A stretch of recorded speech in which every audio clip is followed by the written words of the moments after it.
Hey guys, Sean here. Welcome to the F1 word and to the Azerbaijan race watch-along.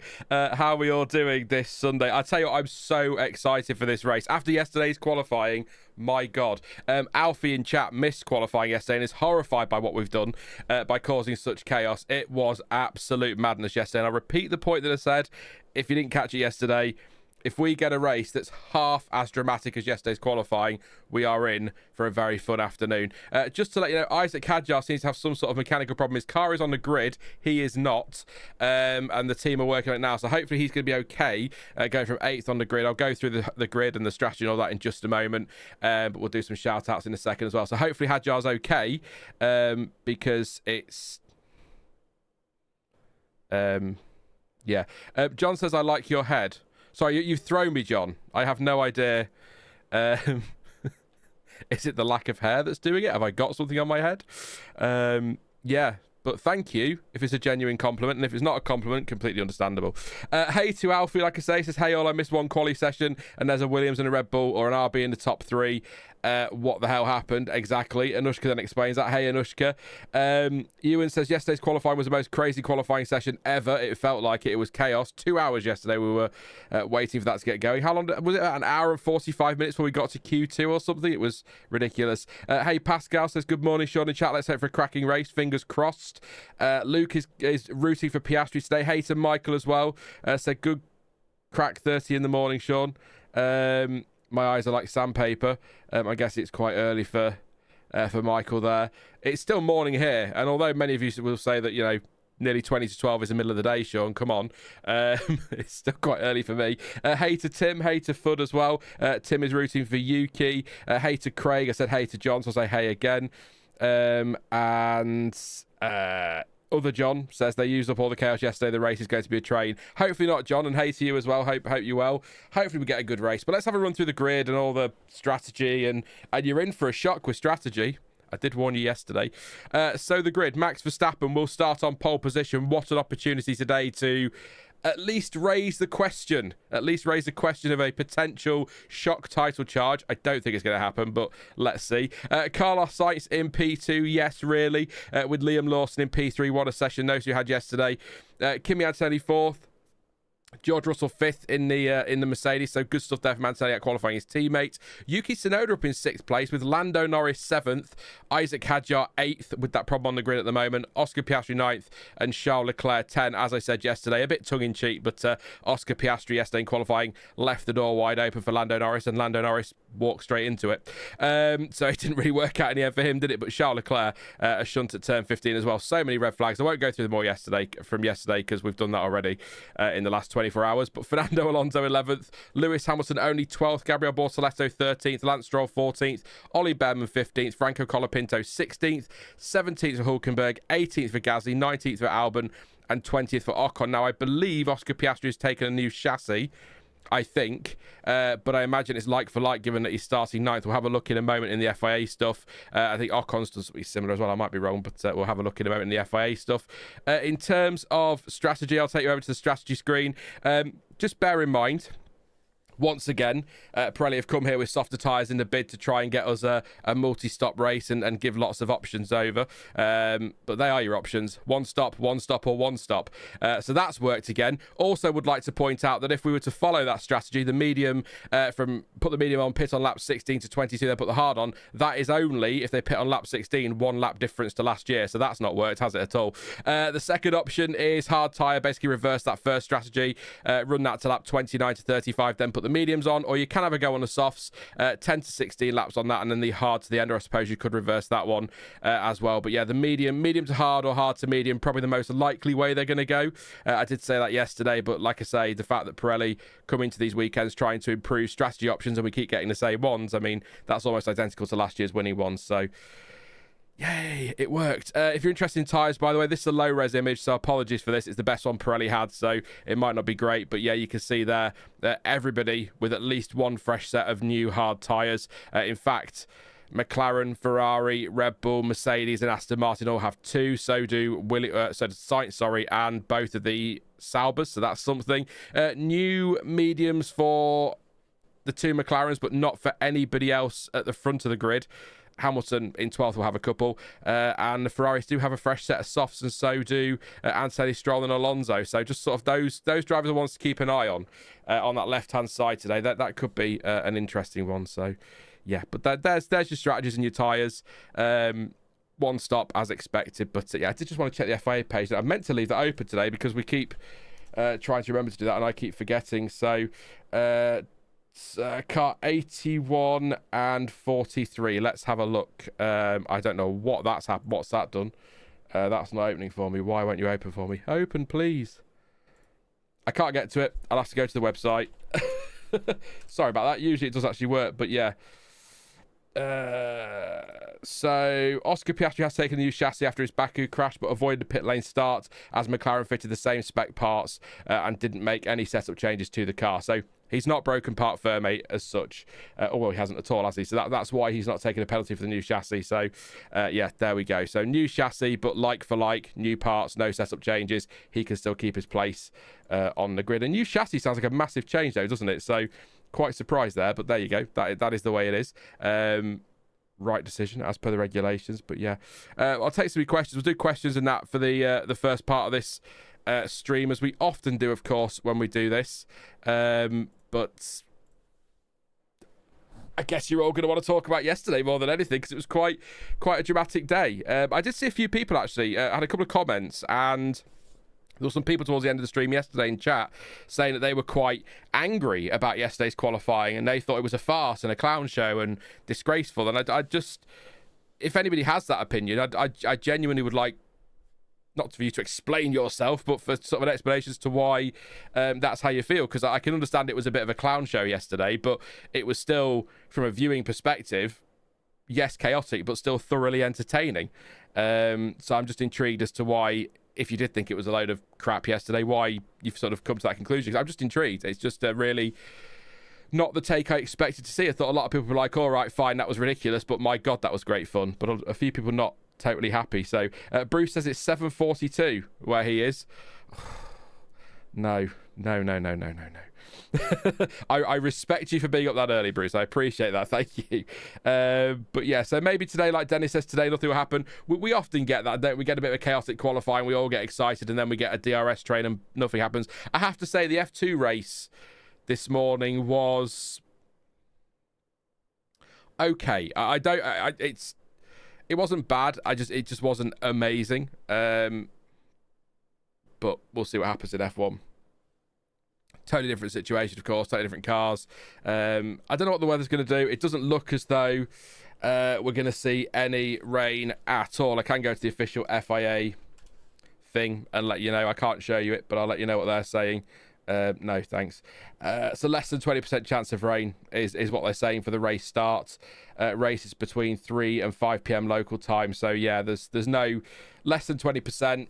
Not really any shot there, and then it a higher risk of rain later in the evening, but the race should be completely finished by then. But again, this is Baku. This could be quite a long one. We could get a lot of safety cars. It is a street track. You know, somebody crashes at the castle section, we're probably or absolutely certainly going to get a red flag. So it could be a long one. So the rain could become a factor if we're still racing in the dark later, but otherwise highly unlikely, unfortunately. So has Nico gone on holiday since his podium, says William? Yeah, it feels like he's certainly, Bortoletto's really stepped it up, hasn't he? I've said this a couple of times now, but again, I'll reiterate it for anybody who's not heard it or missed it or forgotten. But I think a lot of the talk this year has been about, and I think rightly so, Hadjar as Rookie of the Year, but Gabriel Bortoletto has got to be in that conversation now. It looked like it was Hadjar's all the way, didn't it? But I think Bortoletto's right in there, if he's not there already, as we get the Azerbaijani national anthem, or the national anthem of Azerbaijan. I don't know what that is. I can't hear it, so I'm sure it's wonderful. But yeah, hopefully Nico can come through and get some points. But Bortoletto, when you consider the experience of Hulkenberg, is doing an incredible job in that car. So credit where it's due. I want Sainz to pull a Maldonado today. However, realistically, I think it will be Max, Kimi, George today. McLaren are going to struggle to get past Mercedes, in my opinion, says CPB. I did think earlier about Carlos Sainz, maybe Liam Lawson as well, being able to be very gung-ho on the opening lap. But then because there's an opportunity here for a mega result. But then I sort of thought the problem for them is, and from a team perspective, with that midfield and the constructors being so tight, even if Carlos Sainz drops to 5th place today, that's 10 big points for Williams.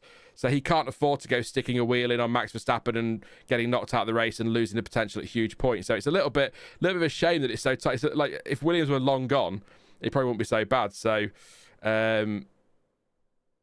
yeah. Who's crashing first as Crazy Ninja? Probably me, to be honest. Let's be fair. I don't know. Hopefully we don't get too many crashes. I just want to see some great racing today.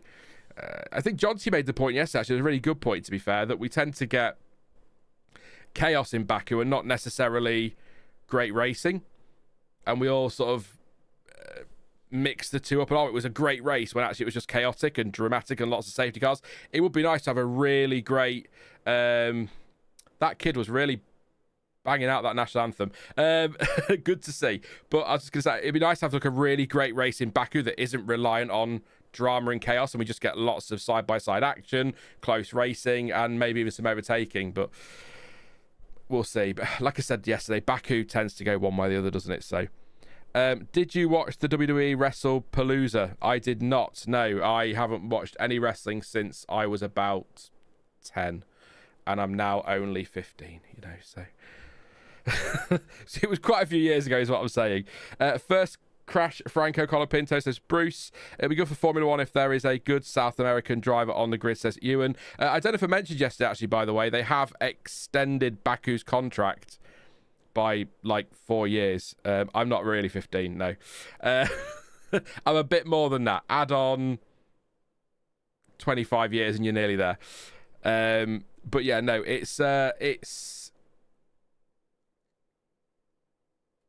an interesting... I think Baku pays, if not the biggest fee to host F1, it's one of the biggest biggest fees. So, yeah, I think it's not surprising it's staying. But it's a weird race, Baku, for me. It's one that I don't think I'd mind losing, to be honest. I build it like shit like the trophy, but anyway. I believe I have the only one in Australia. Hashtag go Oscar, says Luke. They extended the contract just so we could finish the qualifying session. Good point from Max. Yeah, good point.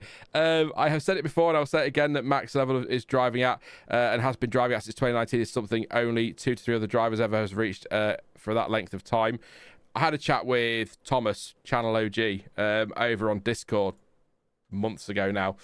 And we were talking about how people sort of say, oh, Max Verstappen is only able to do it in a dominant car, but people forget his, let's say, 2016, 2017, 18, up to his first championship. He was still winning races in those seasons, despite having often a far inferior car to the dominant Mercedes. So it just doesn't wash with me that Max Verstappen's only ever won races in a dominant car, which is what the narrative people like to push. It's just simply not true.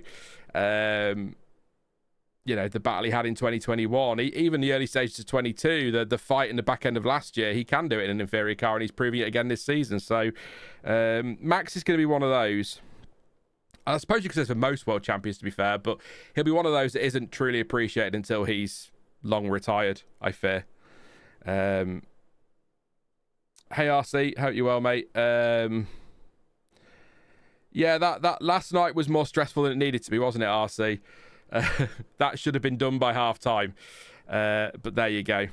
Anyway, his first race win, holding back a faster Kimi and a Ferrari for most of the race, is Dennis. That was yeah. He's a yeah. Anyway, I'm not going to get into the Max Verstappen debate and where he ranks in the all-time history books, because that's a long conversation, and that is also one that I don't think we can. It's something I've banged on about on this channel for a long time. I don't think you can truly define where a driver ranks until you know everything they've achieved in their career. I think you need to know what their legacy is, and think, you know, Jackie Stewart, for example, his numbers may not be absolutely sensational compared to some other world champions, but his legacy when it comes to safety, for example, is huge in F1. And I think that should mean that he ranks higher on a list of all-time greats. That's just one example, but not that his numbers were bad. given the era, they were very, very, very, very, very strong numbers. But you get my point. We got 11 minutes. Yeah, we're about 10 minutes away now, RC, from the start, mate. So, Max says, I'm T-Total. Max is a Chelsea fan, aren't you? Yeah. Anyway, Max is good. He does well with his tyre care and takes corners very efficiently. The car isn't the best at times, but his talent improves his results, says Tommy Guy. Williams says, post Monaco 2018, when he finished the race, finished outside the top 4 till 2023. I think I did a video at the time on this. It was sort of the end of, or mid 2019 or something, where I was like, that 2018 race in Monaco, so much for not talking about it, but here I go. That 2018 race in Monaco, he was massively criticised, wasn't he, after his crash in quali? I think, or was it practice or quali, one of the two. And people saying, you need to change your driving style. And he said, I'm not changing my driving style. And Red Bull said, we won't ask him to change his driving style. But then he went on that run. And you think, even if he didn't change his driving style, something must have changed in that instant for him to suddenly go on that run. Or it was just that it just was the way it was going to go. I don't know if anything changed, but I remember all the criticism he got. And then he went on this incredible run of podiums and top fours. And it just shut everyone up for a bit. So... have you done a poll on how many red flags were expected? There weren't enough options, RC. I can't get to 100, so we probably won't see one today. I think we're hyping this up and we're going to be left disappointed. It's the way this seems to go. So, let's do some predictions there. Get your top 3 in the chat. I know you did some yesterday, but has your opinion changed overnight? Pop your top 3 in chat. I'll read them out, do some shout-outs. I am going to stick with what I said yesterday, whatever that was, because I can't remember. I think I said Verstappen, Russell, and a McLaren, and then went for Piastri. But I want to see Sainz and or Lawson up there. In fact, actually, to be honest, a top 3 I'd quite like to see, removing my Verstappen bias for a moment, would be, in any order, Sainz, Lawson, and Antonelli, to be honest. I think all 3 of those could do with an incredible result and a big boost of confidence, and what a way to do that. But I think we'll need some chaos. I think Max Verstappen right now, if he gets through that first lap cleanly, breaks that DRS, provided he keeps it out of the wall, I think he just disappears, to be honest. So, hey, Takeru, how are you? Hey, having a good one. Ocon saying last, I think he took a chassis change. I can't open the document, unfortunately. It's not working on the page, but 81 and 43. Who's 43? Is 43 Colapinto? Maybe it was Colapinto that I'm thinking of. I don't know why Ocon is... Oh, there we go. Hang on a second. There is a document here for Ocon. Let me find it for you.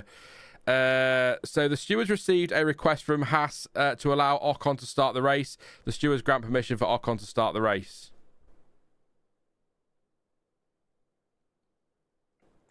Ah, here we go. This is why. Sorry. I'm sorry about I missed this completely this morning. I was looking for my notes.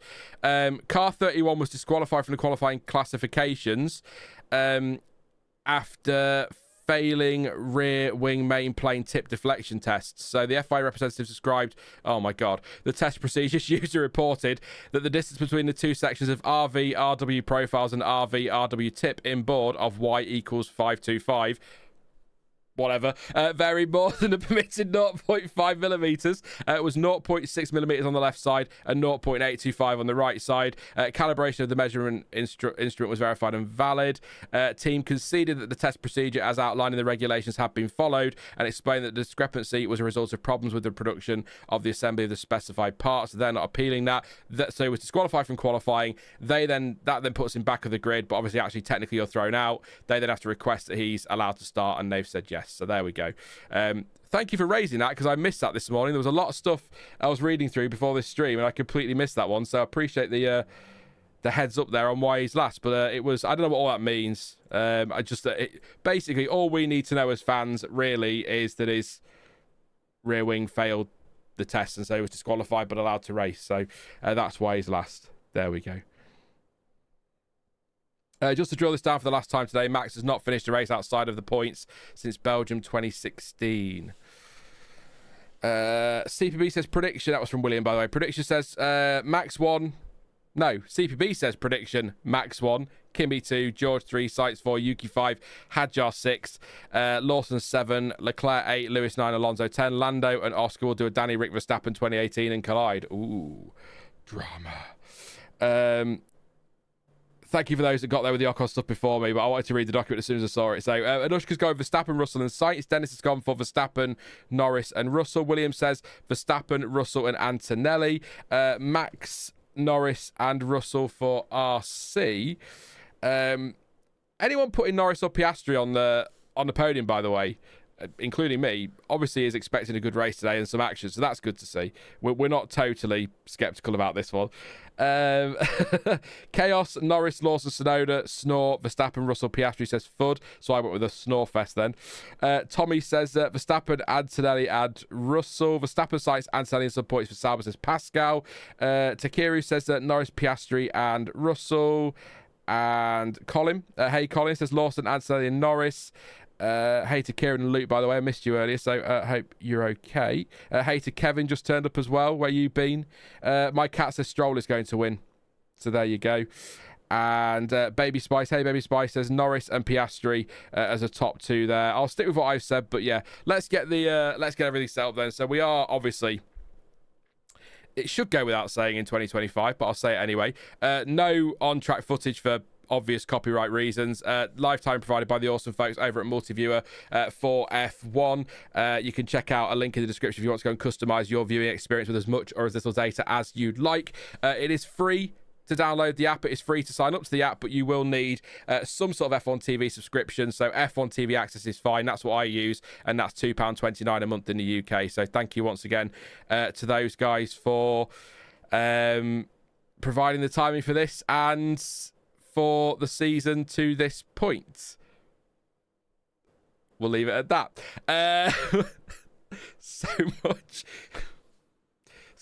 Anyway, let's get on with the race. So I'm going to run through the grid when they do it on the screen because I like to sound like I know what I'm talking about, but I don't. Esteban Ocon is starting from the back of the grid, of course, with that penalty after his disqualification from qualify for his rear wing issues. Alex Albon is also on the back row. He's 19th after his crash yesterday. Pierre Gasly and Nico Hulkenberg line up alongside each other in 17th and 18th. 15th for Ollie Bearman and 16th for Franco Colapinto. That's going to be an interesting fight down to turn 1, I'm sure. Could be any points for Bearman from there. We'll see. Lance Stroll 14th. Bortoletto out qualified his teammate in 13th once again, so great stuff from him. Lewis Hamilton only 12th, a bit of a surprise given the pace Ferrari have demonstrated this weekend, so a bit frustrating, but he's there. Fernando Alonso just outside the points. If anyone's going to score today, probably he will, if there's chaos. Leclerc 10th after his crash. Piastri 9th after his crash. Isaac Hadjar is 8th, and I believe he's in the car, so hopefully all good for him. And Lando Norris there in 7th place missed a chance to really put a gap between himself and his teammate. Yuki Tsunoda, is that his best qualifying for Red Bull, possibly? 6th place with George Russell 5th and Kimi Antonelli 4th. Liam Lawson is 3rd place on the grid. And the front row really is Max Verstappen P1 and Carlos Sainz in P2. That is going to be an interesting fight on the run to turn 1. So, as always, I will count down the lights when we get to the start, so you can sync up your streams if you want to. There will be delays because of YouTube and things like that, so I can only apologise for that, but that's all to do with latency and stuff. So, yes, I will count down the lights. I'll let you know when I go on the formation lap as well. The track map should do quite a bit for you if it's all working. I have tested it. It all worked fine yesterday. Hopefully we won't have the problems that we had in Zandvoort.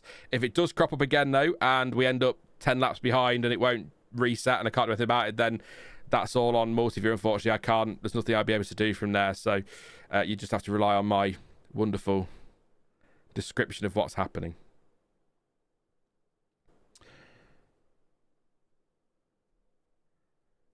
I'm just looking. I'm trying to.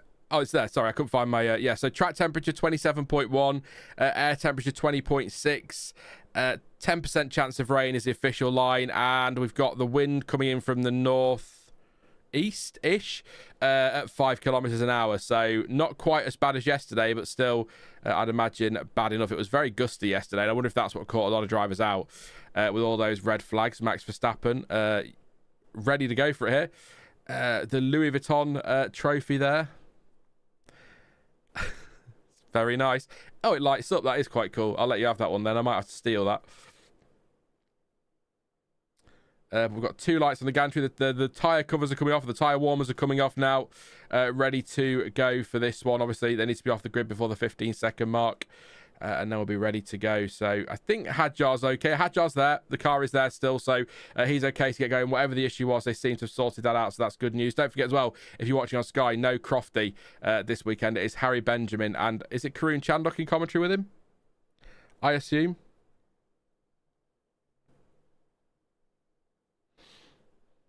Okay, formation lap is underway. 6 red flags yesterday, Anila. Hey, hope you well. Yeah, 6 red flags yesterday, so a bit chaotic, that was for sure. So hopefully we won't see... Well, I don't know. I don't know.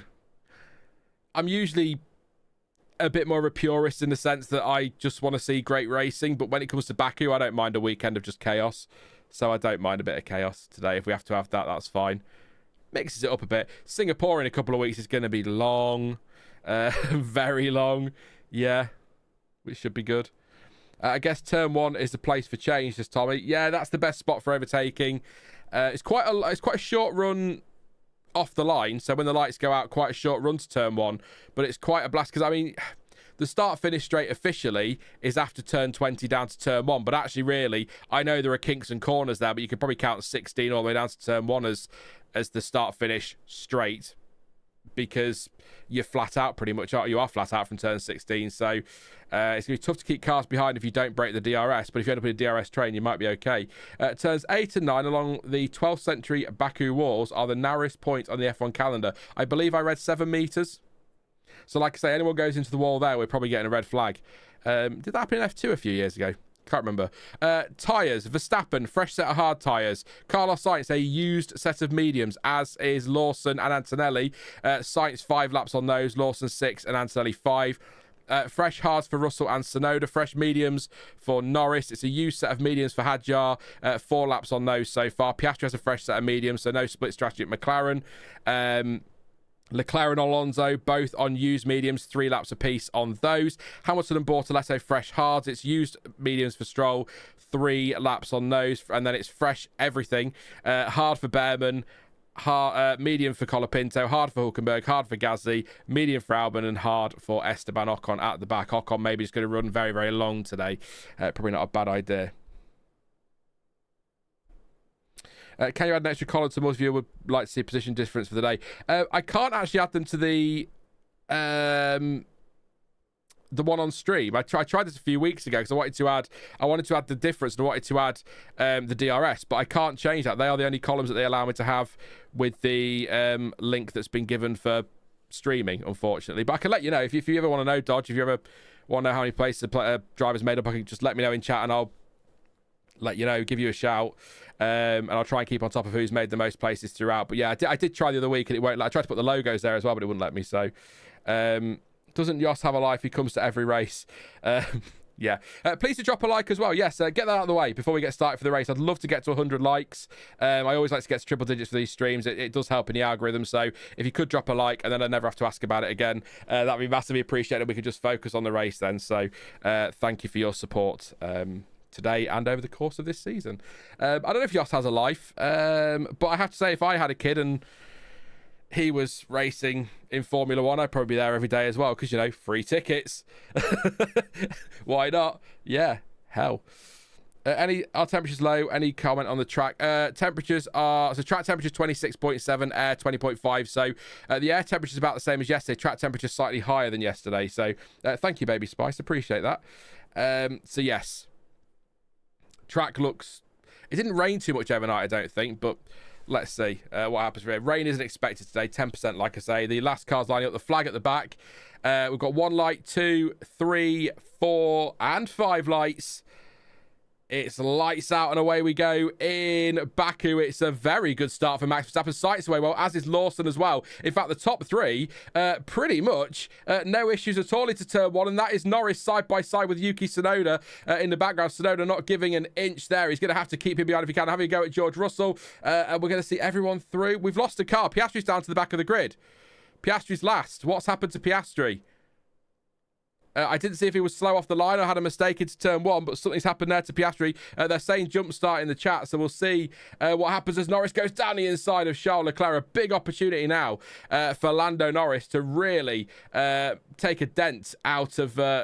in fact, most, if it stays like this, if he can win it from here, take away most of that advantage that Piastri held. But a bit of a sedate start in some ways, but there are overtakes happening through the field. I'll wait to the end of the first lap and then I'll run through who's done what. But we've got a yellow flag. I think Piastri stopped. Piastri's in the wall. Piastri is out. It is done. Piastri's in the wall again, this time at turn 6. So what's happened to Oscar Piastri today? He's out of the race. This is what Lando Norris needed. He needs to be careful here. He just needs to bank some points, big points. So what's happened to Piastri? I need to see the start again. I mean, I can tell you now, safety car deployed, he's in the wall. But I need to know what happened prior to that, really, because he fell down to last place, dropped 11 places. But he's not happy. That's his second crash of the weekend. He doesn't crash very often, Piastri, but he's done it twice here. So at the start, haven't seen the start. So this is down to turn 6. Oh, he's gone in too hot again. Very similar to his crash in qualifying. Just very, very hot into the corner. Yeah. Unless something's failed, that's a complete and total driver error. He's not been shoved out there. So unless there's been some sort of failure on the car, that is driver error.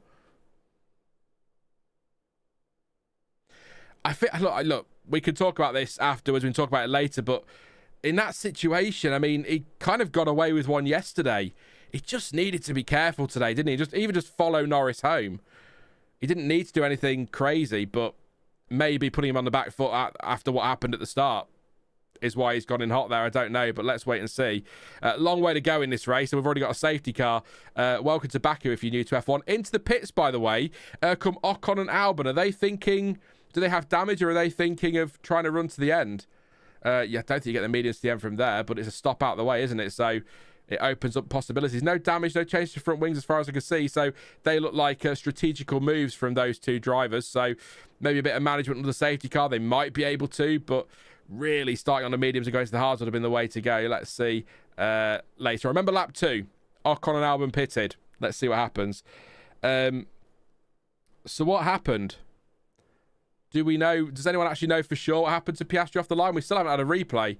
To let you know, though, super quickly, Hadjar at 1 place, Norris down 1, Leclerc up 1, Hamilton up 2, Alonso stays where he is, Bortoletto up 1, Stroll up 1, Colapinto up 2, Gasly up 2, Ocon up 2, everybody else staying where they are, including the top 6. So Norris actually was quite racy on that opening lap and still ended up a position worse off, and Hadjar up into 7th place. So not a good first lap for McLaren in general. Shocking for Oscar Piastri. He's out of the race. Piastri's car is definitely not turning, says Sighted Canvas. It's an if...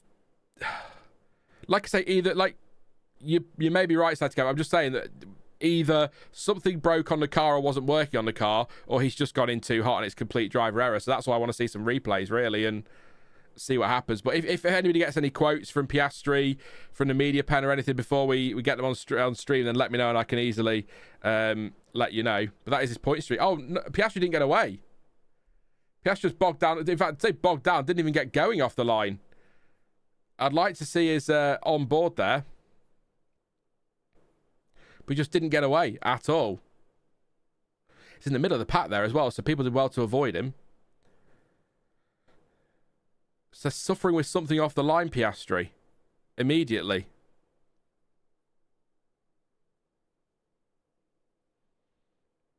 Interesting. And then, yeah, you can see there. So Norris goes at the inside of a Ferrari. That's Leclerc. So he was actually behind that Ferrari at one point. So it was almost even worse start for Norris. But even though he's lost a place, he'd probably argue that's a pretty good result with his teammate out. Piastri had a false start, stopped and couldn't get going, says Dennis. So that would explain that. So, in fact, we're going to see. Yeah, he does. He jumps to start, then stops, and it kicks. There we go. So he jumps to start, slams on the brakes, anti-stall kicks in, and that's why he bogged down and dropped down to last place. So that explains that. So maybe if it's not a mechanical problem into... Oh, and actually Alonso followed Piastri. So Alonso might be in trouble here. Alonso definitely jumped the start there as well. I say definitely jump the start. It's going to come down to what the stewards decide, what the transponder says, I suppose. But he definitely moved before the lights went out. So, yeah. He did stop and then went going again. But, yeah, we've got cars cutting the corner. That's maybe cold tyres? I don't know. I mean, he's offline at Briatore Boulevard. And then... yeah, he locks up on the left front and the car isn't turning after that. So maybe cold tyres, lock up, in a bit too hot, mixture of the 3 or 4 things there. Angry after the start, frustration. Oh, what a shame for Piastri. We're going to get to watch here from on board with Gasly, which could be interesting.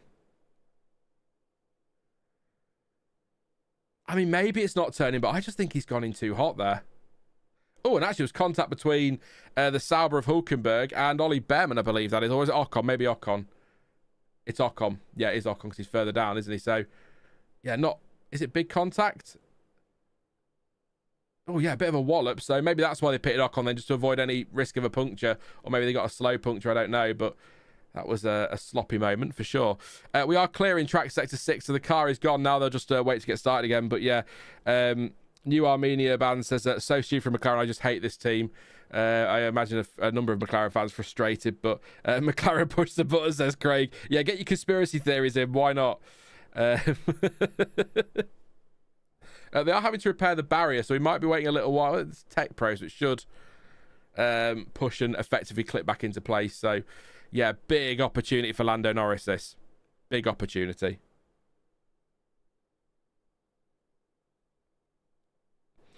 Hansi says Piastri remains too error prone at this stage of his career. He needs to learn how to pick his fights. With a huge lead, he doesn't need to win every race just to do what Rosberg did in 2016. The second part of that, I agree with the prosting his way to a world championship, being the professor about it, and just back, like I say, follow Norris home. Just back, even if you lose out to him, no need to take the risk. Bank the points, and that's that. I don't think he's too error prone. He is this weekend. Of the two, maybe he is too error prone, but of the two drivers, he's the least error prone, but he is still error prone, I suppose. So,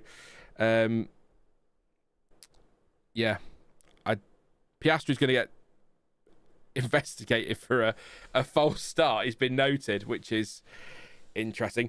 I mean, look, he's definitely error prone this weekend. Alonso's been noted as well. So, a bit dull for us, but what Lawson and Sainz could do with his couple of racing laps and then a few more behind the safety car every now and again just to let them keep those positions. But yeah, good. It was really interesting because the start for Verstappen, Sainz and Lawson was rather unspectacular. They just all kind of just followed each other into turn one. Everything was fine. So no drama there. The restart could be interesting. We are going to get started at the end of this lap again. So this could be good.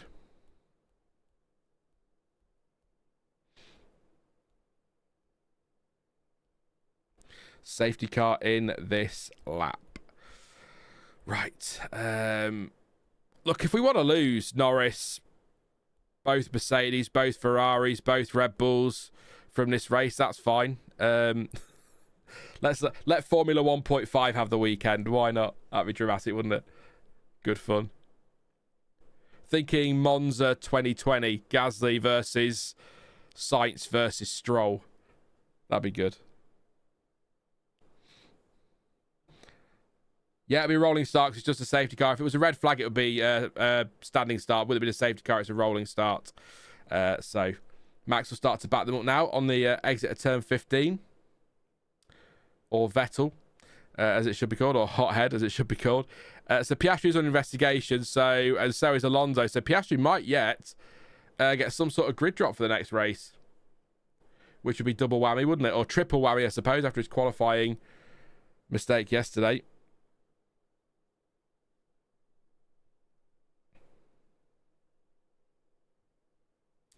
They're weaving. Max Verstappen backing him up. This is going to be interesting, actually, see what he does, because we've seen sometimes they try and get as close to the line as they can before bolting to give the car behind less chance of getting past, and then other times they go early. But I imagine he'll sort of just keep weaving and keep bunching the pack up. Maybe not quite to the point of Mugello a few years ago. That was bonkers, wasn't it? That was a mess up by the race director. Surprise, surprise. He's weaving. Still going as Max. He's not floored it yet. I don't like this. I don't like this. I know why they do it, and it's completely fine. It's tactical. It's within the rules, but I just don't like it. You're just waiting for a massive accident, aren't you? So off they go. Max Verstappen is trying to break the toe. Liam Lawson is going to we've got 4 cars, almost 4 cars wide at the back there. We've got a Mercedes. That's George Russell trying on Antonelli. We've got Tsunoda locked up. Norris has lost a place, and that's Russell nearly in the wall at turn 1. I guess courtesy of his teammate. Hadjar having a look up the inside of the Mercedes, but he's not going to get through there. Norris has lost out to a Ferrari. Just not a good weekend thus far for McLaren. 5-second time penalty for Oscar Piastri for moving before the signal. I believe that'll be a grid drop, won't it then, everybody? Correct me if I'm wrong. And here goes Norris having a go at Leclerc. Not going to happen there on the outside of turn 3 as they all come into Briatore Boulevard.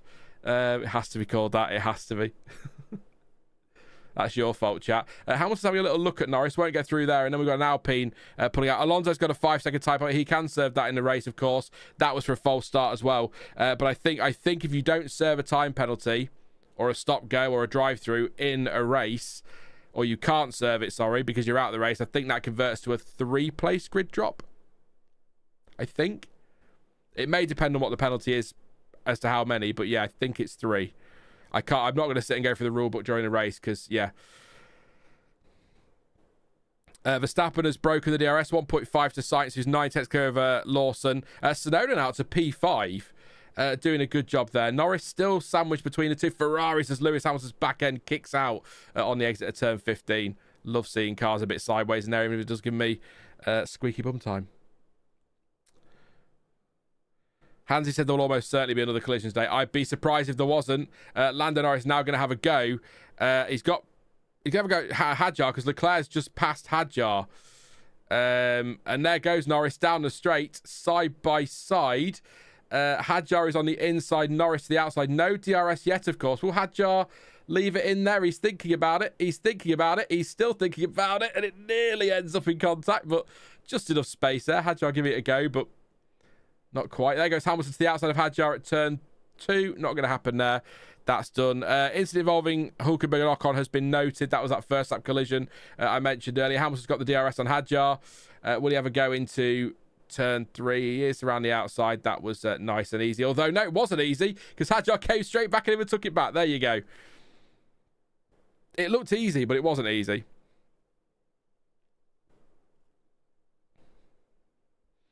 Couple people in chat. I think hoping Norris might stick it in the wall as well. But, yeah. To be honest, it's not the big dent in the championship he needs to take. But, I mean, 8th place today and those points is still significantly more than his teammates scoring. So what happened to Hadjar then? I think Karun just said in the commentary box that he made a mistake. So Norris was slow to bolt or to react, which allowed Leclerc to get the toe. And I assume to the outside at turn 1. Norris, of course, can't risk any kind of contact. So Leclerc gets that one done. What does Hadjar do? I'm not really sure what Hadjar did because he suddenly fell behind Leclerc. Russell not happy that Antonelli very nearly stuck him in the wall there. Yeah. No harm, no foul, but I'd imagine quite a few people were clenched on the Mercedes pit wall there.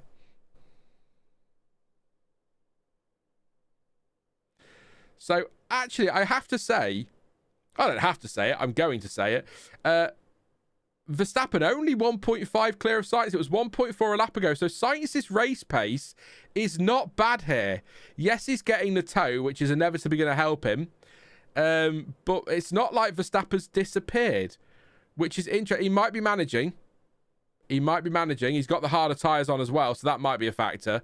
But I really thought Verstappen would be three seconds up the road by now, easy. Maybe even more.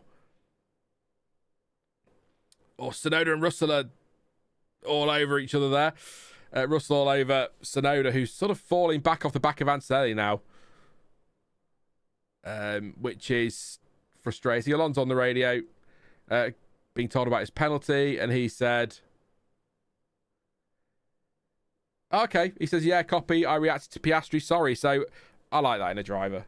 I kind of like it when they point the finger and blame somebody else, but what else can you do in that situation? So, fair play to Fernando.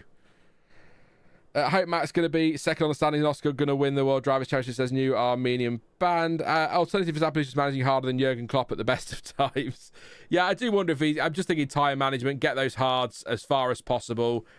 The medium tyre's got a good delta on it as well versus the hards, so maybe that's a factor, but... So Fudd says, I've just checked the penalty rules. If a penalty can't be served due to being unclassified, the stewards may impose a grid penalty. Okay, so not a guarantee. I wonder if... We had a brief yellow flag there. I wonder if, because he's put himself in the wall and there's nobody else has sort of been... He's not taken somebody out or whatever, they might let that one go as a... Never mind. Do you know what I mean? Because it's not like he's gone alongside, as we've got Norris challenging Leclerc there, and Hamilton going again at Hadjar, who tries to turn in, but not going to happen. But I do wonder if they might just watching Norris here on Leclerc, just might let him off because it was his mistake and he's not taking anybody else out with him. If he got for causing a collision or something, maybe it would have been different. But that McLaren just ran over a bottle, I think. So I didn't see anything fall off the car, so that might be okay.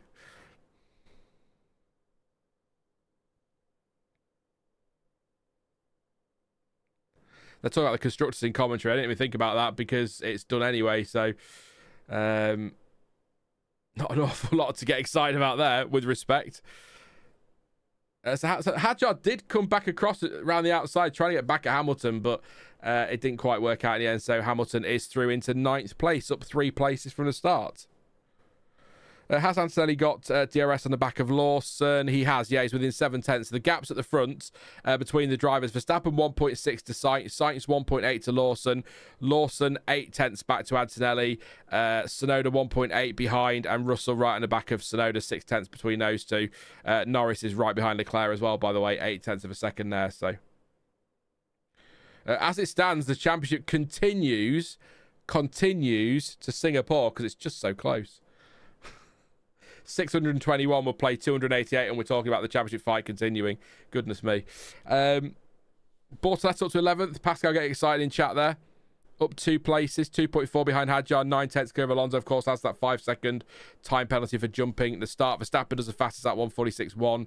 Maybe just easing these tyres in then, Verstappen. Here goes George Russell. Tsunoda a little bit late with the move, but did he make one move there? But Russell is giving him nothing but grief there, which is allowing Antonelli to pull away. 2 seconds a gap now. So, I mean, Ante's starting to threaten Lawson, but Sainz is looking very, very good here. Don't want to get too excited, but he's driving really well. Really, really well.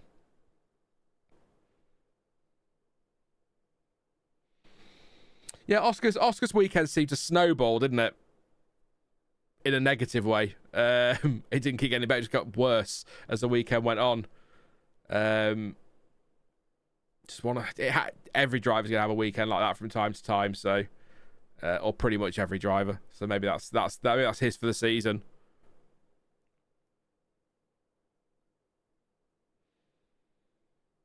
So what we got, the battles on track are very. I mean, Verstappen's got a 2-second lead now. Sainz is 2 seconds clear of Lawson. So the battles are really Antonelli on Lawson, Russell, Leclerc, Norris on Tsunoda and each other, of course. And Hamilton now starting to close in a little bit on Norris, now 1.2 behind. So that's where your battles are at the moment. But sort of further down the field, I mean, if you care about the battle for outside the points places, then it's all very close. But, you know, Albon versus Bearman for P17 isn't a thrilling prospect, is it? It's doing Baku at the moment. We've had a bit of drama. Now it's going to go quiet. It'll either blow up into absolute chaos or it's just going to be this to the end. Let's see what happens.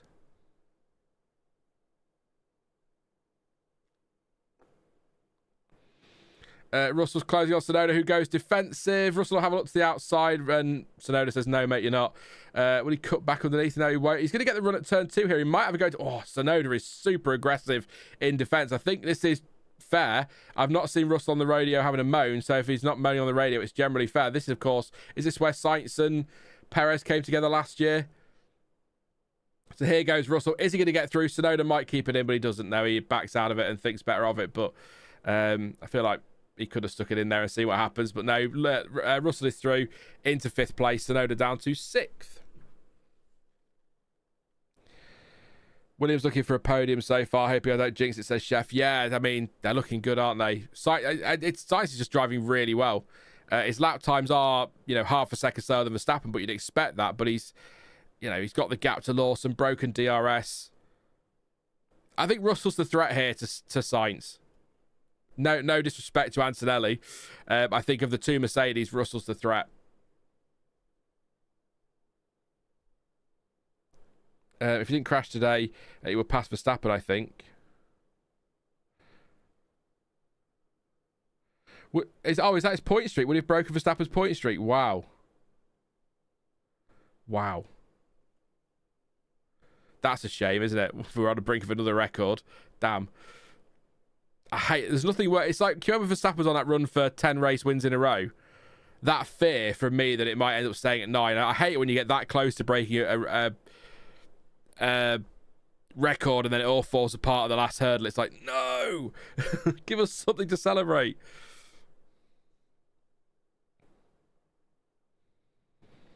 Hamilton close to... Yes, he's 6 tenths behind Norris now. So, Lando Norris has got... I mean, it's a bit of a DRS train, but Tsunoda is not quick at all. I mean, as a comparison, Tsunoda last lap, yes, he was defending an overtake, but 148.3. His teammates are 146.1. There's nearly 2 seconds a lap between them. And I know that you're talking about Max Verstappen versus anybody, but Max Verstappen versus one of his teammates, you'd expect Verstappen to be on top, but that is a huge gap when you consider that in a Racing Bulls, yes, a better car to drive, allegedly, Lawson's only 8 tenths slower.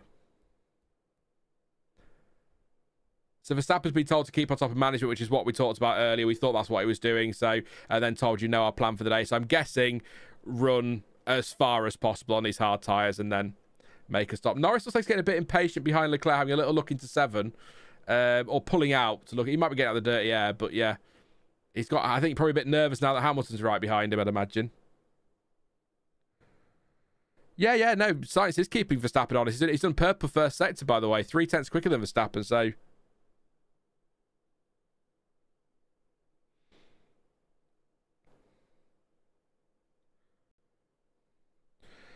Chef says you deserve more attention on YouTube. You have more F1 knowledge than 85% of new fans on YouTube these days. Keep it up, you will get recognised soon enough. Thank you, Chef. Appreciate that. I have got, to be fair, 32 years experience head start on people, so maybe that's part of it, or it will be part of it. But yeah, appreciate that. Please do, and I will say this again. Without going into detail, just keep an eye on the channel in the next few days and weeks, because there'll be some stuff explained and I might need your help on some stuff, everyone. So please do keep an eye out for everything and watch things. Verstappen, just watch everything.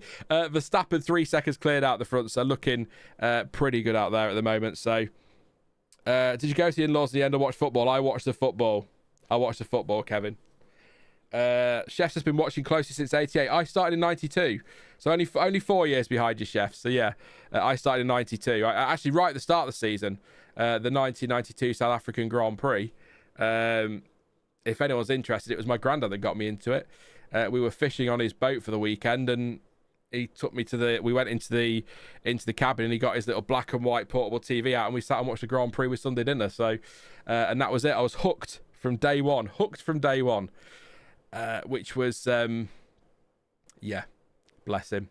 Very much miss my granddad and all my grandparents, but certainly my granddad. So, got me into F1. Wouldn't be doing this today if it wasn't for him. So there you go. That's the emotion out of the way for today. No more emotion. Let's all just be really angry at everything, like we're supposed to be on the internet. No happy stories. Grr, something. Yuki Tsunoda, yeah, 9 tenths clear of Leclerc at the moment. Hamilton is still within DRS of Norris. Concerningly for Norris, he wasn't within DRS or within a second of Leclerc. Did he get through the detection point, though? Let's have a look if his DRS flashes open on the... I don't think the DRS thing is working on the timing tower. Oh, it is. There we go. Norris did not get DRS. He may be in trouble here, Lando Norris. How close is... How's not really close enough, is he? But... or was he? We need to see. He's going to be close, but... No, it's very close. So Norris needs to pick up his pace. He lost that DRS. And you're only going to go backwards. Hansi says, I was at the 92 Carl Army race. 92 was the last race there. I wish I could have been. That would have been amazing. Tommy's been watching since the 70s. Red Raven said you went fishing and got hooked. Okay. Yeah, it was a bad weekend. It was a bad weekend. Sore cheeks. Yeah. Crazy.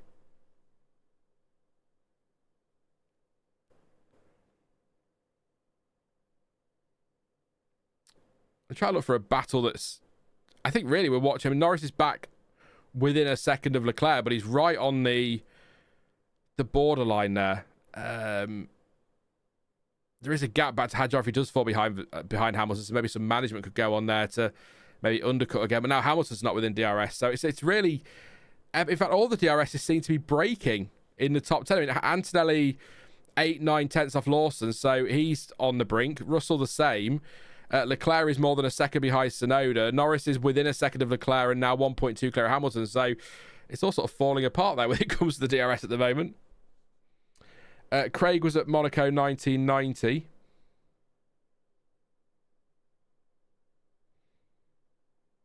Yeah, Mercedes are better in cooler temperatures for sure. I think that's one of the reasons that it's sort of... I mean, working for them today, I say that, but I mean, Russell's now right on Antonelli. I did say he was the threat, didn't I, Russell? With no disrespect to Antonelli at all, but he's got... I wonder if there's going to be a call here from from Mercedes, sorry. In fact, Russell did the fastest lap, 146 flat, so he's quicker than the race leader at the moment, so I wonder if they might swap them over if they don't go for a move.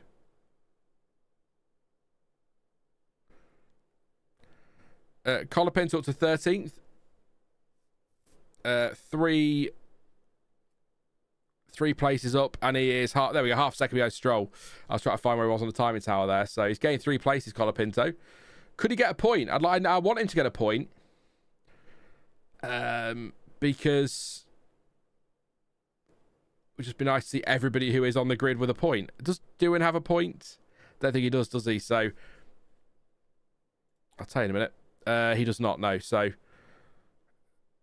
Norris at the moment only taking 4 points out of Piastri. I expect he'll pick up more than that, but I mean, if Norris could pick up as few as those, it's still a dent into the championship. But I think Oscar Piastri would breathe a sigh of relief there, wouldn't he?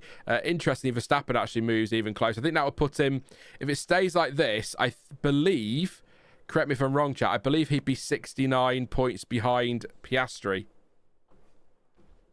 if it stays like this.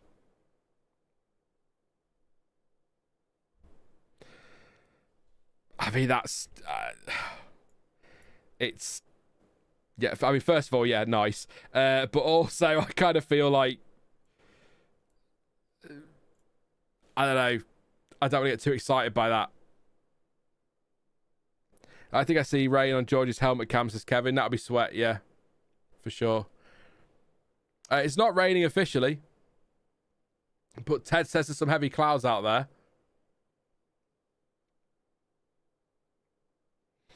Do you have data on how long since an overtake, says Mark? We're about to get one now in the thrilling battle for P17 between Albon and Gasly.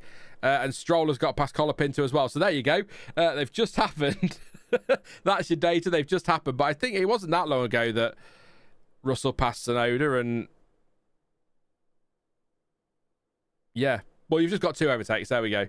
Stroll and Albon moving up into the thrilling positions of P4. In fact, Stroll's now fallen back behind Colapinto, so that's a lie. But Albon is up into P17.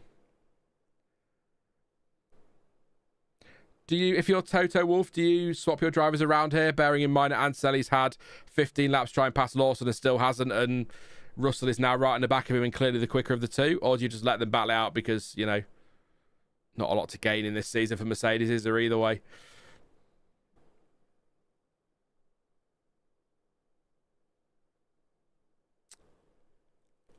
I don't... I'd swap them over, but it's because I think Russell is a threat to Sainz. I not necessarily think he's going to threaten Verstappen. Verstappen in the 45s now, 145.8 on the last lap, and then purple first and second set this time around, so he's going to go quicker again. So 45.8 as the fastest lap becomes a 45.6. There you go. So here goes. So Antonelli's got DRS on Lawson. This is the problem for Russell, but Russell is closing. I'll try and organise some more. I'll tell you what, Mark, if we've not had an overtake for 5 minutes, mate, come back and then ask for that question again, and then maybe when I go to have a look for the data, we'll get a couple of overtakes all of a sudden. Maybe we're reverse jinxing it. Good shout from Red Raven. Pit Antonelli for hards. Bring him in early to make the swap rather than Albon pits for the second time in this race already. Ocon's in as well. Or has been in. I see what Ocon's done. Sorry. I missed that earlier in all the chaos. With Piastri, Ocon pitted, got rid of the hards, then pitted to put on the mediums, then came in straight away again and put the hards on. So Ocon's going to the end from there. So basically Ocon swapped over his tyres. Went from the hard to the medium, then came back in and put the same set of hards on again. So he's run his 2 sets, his 2 mandatory compounds, and can run to the end from there. It's a long way to go. I think I've got a tyre advantage to get past Lawson. George says on the radio, so I think we know what's coming here. But yeah, so Ocon has made his mandatory stop and has made his second stop if he wants to. So he can go to the end. Albon can also go to the end from here as well. So I tell you what, if Ocon could go to the end on those tyres and maintain any sort of pace, Pirelli really have failed in their attempt to give us more strategy options this year, haven't they? Completely, because if you can run them basically the whole race, then yeah, it's not worked. Yeah, screwed if it rains, good point, but at the minute there's no real threat of rain. According to, I mean, I could check the forecast again. FIA weather official radar. Yeah, still at less than 20%, so they're not expecting it, but that doesn't mean it won't come. We weren't really expecting it yesterday at points, were we? And then it sort of started to rain, so yeah, branches on the track. We've seen it all weekend. Yeah, oh yeah, and Pirelli not getting right. What else is new? Absolutely, but it's frustrating when you sort of come into a weekend and you do the preview and you read their press release and they're like, oh, we're going to do this and we've done this because we want to open up more options for strategy. We don't want it to be standard one stopper, and then we have a standard one stopper and potentially a hard tyre that could do the whole duration of the race. It's like, oh, God's sake. The whole point of the soft was that it was moved to street circuits and nobody wants to touch it. Even in qualifying, they're using mediums where they can. Oscar Piastri watching on a phone by the side of the track. Actually down where he crashed, so he hasn't been back to the pit lane yet, so he's quite happy. Got a banana there and a couple of bottles of water. He's all right. Would Red Bull running hard first to run long just in case it rains or there's other issues, says Mark. I think if you get through the first... Yeah, I think putting the hards on, you sort of... Oh, we've got a crash. That's Alex Albon sending an Alpine round. That will be Colapinto. And Colapinto has got going again, so no need for a safety car. But we'll see that again. I don't know if Colapinto pinched him or if that's on Albon. But yeah, that was a collision there. So, got a bit exciting there for a second. Very briefly. Oops, says Kevin. Yeah, silly Albon, silly Albon. Let's see what that... We'll see what the replay is. I'm not going to make any judgment on that yet, so let's see what happens. Where are they anyway? That's put Colapinto 19th and Albon 18th. So, I mean, that's one way to get a move done. It's what I do on the F1 game. Just nudge your rival out of the way. Let's have a look. Albon, it's into turn 5. Goes to the inside. He's nowhere near far enough alongside. Yeah, right, fine. Colapinto comes across, but he's got to come across to take the corner. And Albon's, I mean, his front wheel is barely alongside the rear wheel, let alone wing mirror. So that's on Albon for me. Colapinto does hit the wall, but not particularly hard. So he's square on as well, so he should be okay. Yeah, I don't think. He's got to turn in Colapinto, hasn't he? I think based on these ridiculous racing guidelines we have, that's on Albon. So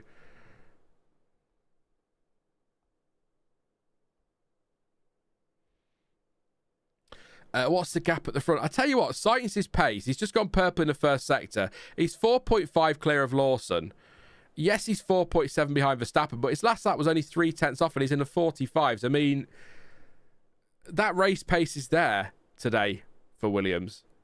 And I'm comparing that to Verstappen, not those behind him. So he's doing a cracking job out there. Whatever happens from here for Sainz, he's done a cracking job in these first 18 laps or so. Antonelli's going to pit. We've got a yellow flag out there at turn 5 and 6. So I'm guessing some debris down there. I think Albon's front wing was down. Part of it was down there, wasn't it? So Antonelli is in. That has been cleared now. So they have decided to do that. I think who suggested that in chat? Was it Red Raven? That was a good shout. And he's pitted. He's going to do 2.7 second stop. Where does he rejoin? Hopefully not in traffic. But that should release George Russell now. So the problem for George is if Antonelli's got some clear air and he's quick on his hard tyres, he's going to be undercut again, isn't he? But maybe that's what they're thinking. At least he's got him out of the way. So he's rejoining a lovely bit of clear air for Antonelli. He's got Alonso a fair whack up the road, so 4.5 seconds at least. So not bad. Looking back from Tsunoda, we've got Leclerc, Norris and Hamilton. Still nothing happening there.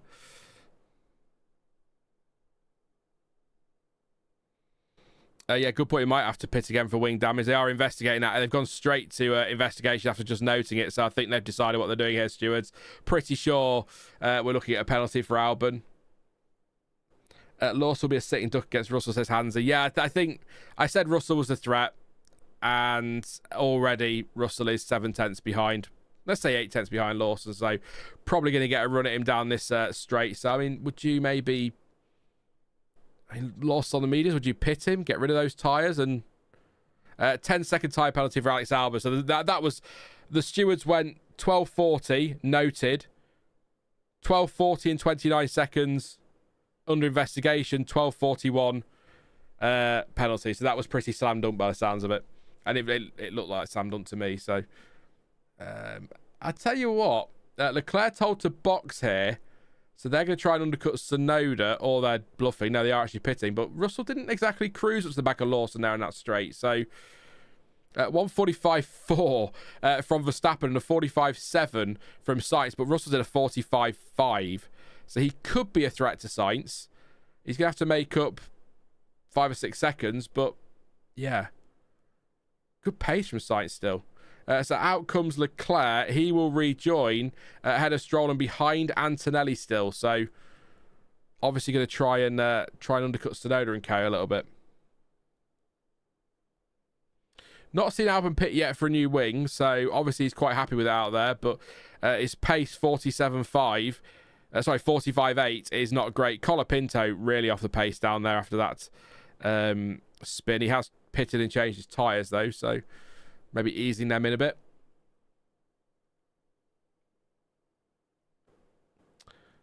We've had a few moments. We have the Piastri crash. We've had some overtaking. We've seen Colapinto go round, but maybe they did use up all the drama yesterday. It's an intriguing race, though. Certainly behind Carlos Sainz with Lawson and Russell and then the Ferraris and Norris. See what's going on there.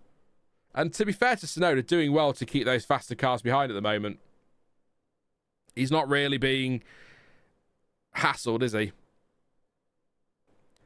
Is anyone going to pit and react to Leclerc? I'm looking forward to his first full flying lap here. So Lawson, is he pitting? Lawson is pitting. I thought they might, but in he comes. Oh, that's a dodgy pit entry, it looks like, doesn't it? But I'm sure it's perfectly fine. So in comes Lawson. I imagine this is a hard tyre to the end for him. Lap 21 of 51, 31 laps to go. So we're watching Antonelli. Are they looking at the undercut here? In fact, I think this is going to be... this is closer than I think I thought it might be. In fact, no, it isn't at all. Lawson's floored it, and he is just going to stay ahead. That was close. Lawson just stays ahead of Antonelli, but Antonelli's tyres are up to temperature, and he will have DRS because the detection is just before that corner. So Lawson needs to go super defensive here and be nice and aggressive. He's weaving to get some heat in his tyres and break the toe, and Lawson does stay ahead. Good stuff from Liam Lawson. He absolutely lit up the rear tyres as he was exiting the pit lane. Absolutely all over the place. So well done to Racing Bulls for reacting for that one.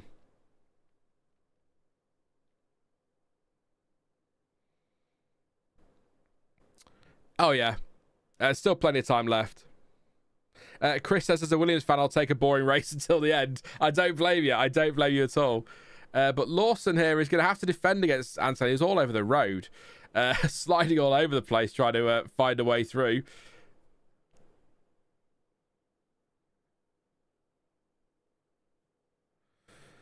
I said that with 31 laps left. I did say that, didn't I? So that's okay. So he gained 0.5 seconds on the straight, says Tommy Guy. Who was that? Was that? I'm trying to think who we were talking about at the time. Antonelli, by the way, did a 45.2 on those fresh tyres, so 0.3 quicker than race leader Max Verstappen.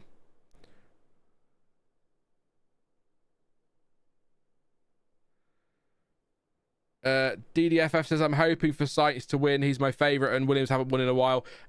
Spain 2012, was that the last Williams win as Kimi Antonelli breezes past Liam Lawson under DRS and moves up in a position, and Alonso pits. Don't forget, his stop belongs. He's got his 5-second type penalty served for his jump start. But yeah, Antonelli has passed Lawson into 9th place. Lawson down to 10th. That is going to be... I imagine Russell's going to jump them, so that's going to be for the 4th and 5th, I'd say, those two positions. Although Lawson could be back at Antonelli.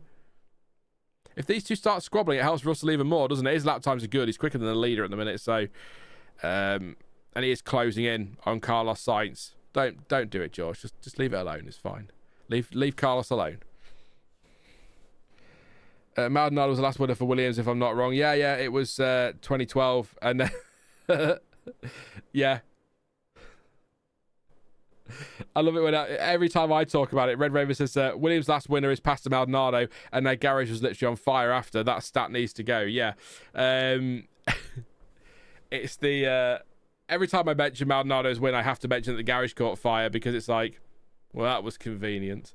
I'm joking, but Williams turned up out of nowhere with pace enough to win a race, and then suddenly their garage catches fire. I get you. Big fire as well, wasn't it, as I recall? Was it? We were talking about Russell. There you go. So, yeah, gained all that time on the straight. So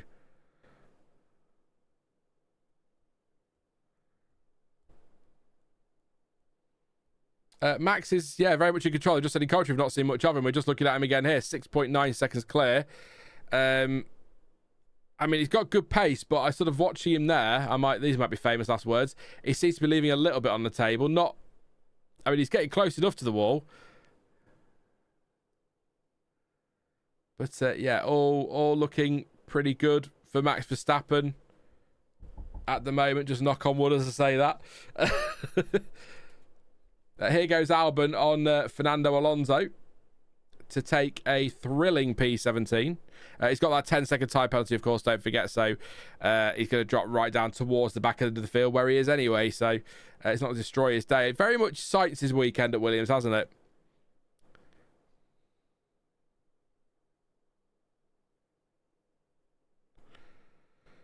Yes. Just trying to think of where we can start looking. It's not on TV. So where have we got the battle of the only real battle on track right now is Hulkenberg and Bearman and Ocon. Well, Hulkenberg and Bearman. Hulkenberg 7 tenths behind Stroll. Bearman 5 tenths behind Hulkenberg, and that's the battle for 12th, 13th, and 14th. So Alonso is going to come back at Albon though. So that's where the action is for now. It might light up a bit around the pit stops as people start to drop into traffic, but I imagine the plan for Verstappen is just to keep going till that midfield have all pitted so that he falls into nice clean air and doesn't get compromised by anybody back there. So he can afford to wait, can't he? 7.2 seconds out front, 45.3. Not the quickest man out there. Russell's quicker. Leclerc's as quick, so... As Max goes purple in the first sector, yeah, he's taking it easy. Purple first sector. 45.2 is the fastest lap, by the way. That's Antonelli, but it doesn't count for points these days. Used to be a point up until this season, of course. 2019, that was brought back in, I recall. I pick bits of F1 history off the top of my head, and then I go, is that right? Don't ask me what half the components on these cars do. I'd have no idea, but I'm pretty good at picking stuff out of history and from memory, so That's what's the pre. I was going to say 75 years of F1. I don't feel like we've really celebrated that this year. I know it's been all over the branding, F1 75, but I remember when we had the 1000th F1 World Championship FIA event, however they had to caveat that because the Indy 500. We had that, and there's a lot of fuss around it and a lot of celebration, but apart from the big launch and maybe a couple of bits around Silverstone, I don't really remember too much fuss being made. So maybe it's minor celebrations for 25 and 75, but your big celebrations for 50 and 100. I don't know, but yeah, just something I noted. Given that the amount of branding and the amount of fuss that's been made over the winter about it, I thought it might be a bit more celebration. But 75 years, that's a lot of F1. World Championship F1, of course. F1 Formula One existed before that, didn't it? But not as an FIA World Championship. So what's Hamilton 4.2 behind Norris now. Norris 1.9 behind Tsunoda. Getting on, it's 8/10 a lap slower than the leader at the moment, Norris, and 4/10 quicker than Tsunoda. So closing in, but not at a huge rate of knots. So he is P5 for now. But you'd imagine with the lap times we're seeing, Antonelli, Lawson, Leclerc are going to get back past him.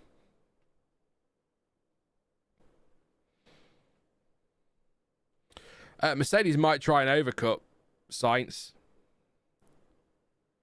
He'll pit now, said that. But they might try and overcut him because the pace at the moment, Russell's half a second quicker than Sainz. So they might feel it's worth trying to overcut rather than undercut. Russell's on the hard tyre as well, so he can run super long if he wants to. I mean, look, if Ocon is thinking he can get his hards to the end of the race, then Verstappen and Russell can get theirs to the end of the race, so they can pit whenever, really. I think we've already gone past... Where's the strategy gone? So 16 to 22 was when the medium runners were expected in for a one-stopper. We've already gone past that, and we've still got Stroll, Hadjar, Norris, and Sainz on their medium tyres. The one-stopper for the hard tyres, 29 to 35, and we're rapidly heading that way. So we're coming towards pit stops, but of course we had a few laps under the safety car, didn't we, which helps with tyres and things. Tailwind at turn 16 is massive. You'll just have to back off the brake. Norris is told over the radio. Sighted Canvas says, only one crash, I'm sad. Very sad. So sad I got 3 A's in there. Sad.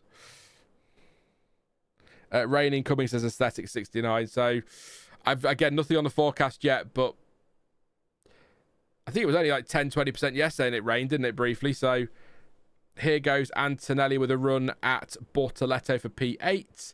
This should be quite straightforward. No point Bortoleto fighting too hard. Through he goes. Antonelli has dropped Lawson, by the way, so that battle is over. I mean, honestly, I think Lawson did incredibly well to hold on to that podium as long as he did. I honestly thought Antonelli would have breezed past him, so he did a great job, Lawson, but that's now slipping away unless we get some drama. This is Hulkenberg having a go at Lance Stroll into turn 1. Stroll defending nicely on the inside. He'll get a second bite of DRS now because the detection point is there. An activation straight after the corner. He'll get a run at him into turn 3. Hulkenberg and Stroll. Not quite close enough, Hulkenberg, is he? He might have a little look, but not really. He's got to watch out for Bearman behind as well. But this is the battle on track.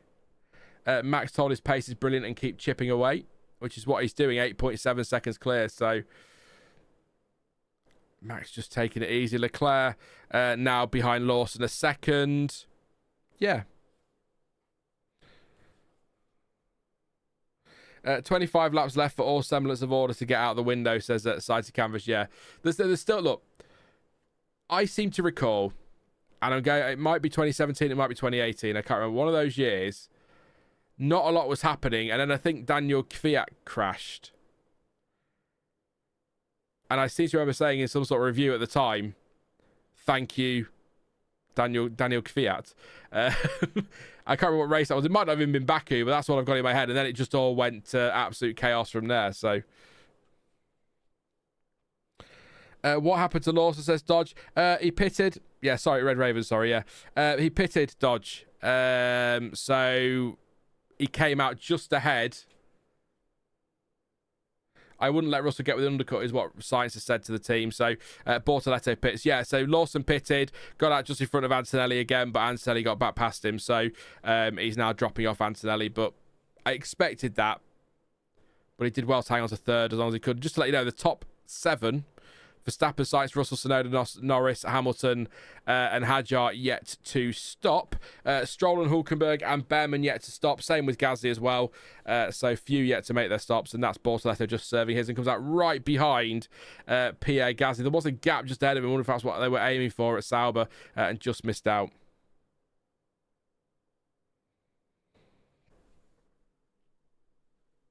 Anushka says, I'm missing K-Mag. If we would have been here, we would have been... it wouldn't be this board. I think there's some things happening. And I do feel like this is going to be one of those where the last 10 laps, maybe things get a bit more interesting as the field converges a bit after pit stops, and some drivers have pulled off a great strategy and have got slower cars and faster cars out of position, but it might not. We'll see. 1:44.8 for Verstappen on this lap, fastest lap of the race. So he's a second quicker than Sainz, who hasn't crossed the line yet, to be fair, so it might be more than that. It isn't more than that because Sainz has pitted, so there we go. That's a good call from Williams. They were worried about the undercut there, but I still think the overcut was the way to go for Mercedes based on Russell's pace. But let's see what Sainz does on his first hot lap, and also see what he does when or where he comes out on track. That's the hard tyre on. 2.6 seconds. He's got a lovely... That is some lovely clear air for Sainz up to Hamilton. He's well ahead of Hadjar. He's got a good chunk of time to Hamilton. That's perfect for Sainz. Track is slippery in track sector 8.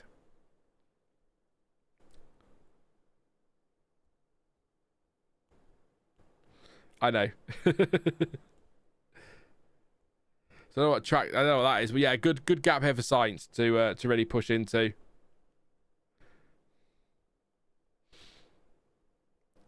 So I'm just going to wait and see what his first lap times are here. So track is clear. Might be a bit of debris or some leaves or a branch or something. I don't know. But yeah, it is windy out there and the clouds are rolling in. And I wouldn't mind a bit of rain. I'm sure Max Verstappen doesn't want a bit of rain. He's quite happy with the 12 seconds he's got to Russell and the fact he's half a second quicker than him at the moment. So I think... obvious statement because he's leading, so of course it's his to lose, but I think this is Verstappen's to lose, isn't it? Knocking on wood again. But yeah, I think he's got this if he keeps it clean and we don't get any twists in this race. But it's Baku. You never know. You never know.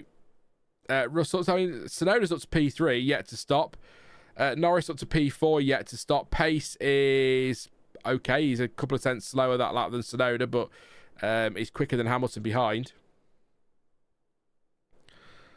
But I will say, Norris is going to fall a good chunk of time behind Leclerc here.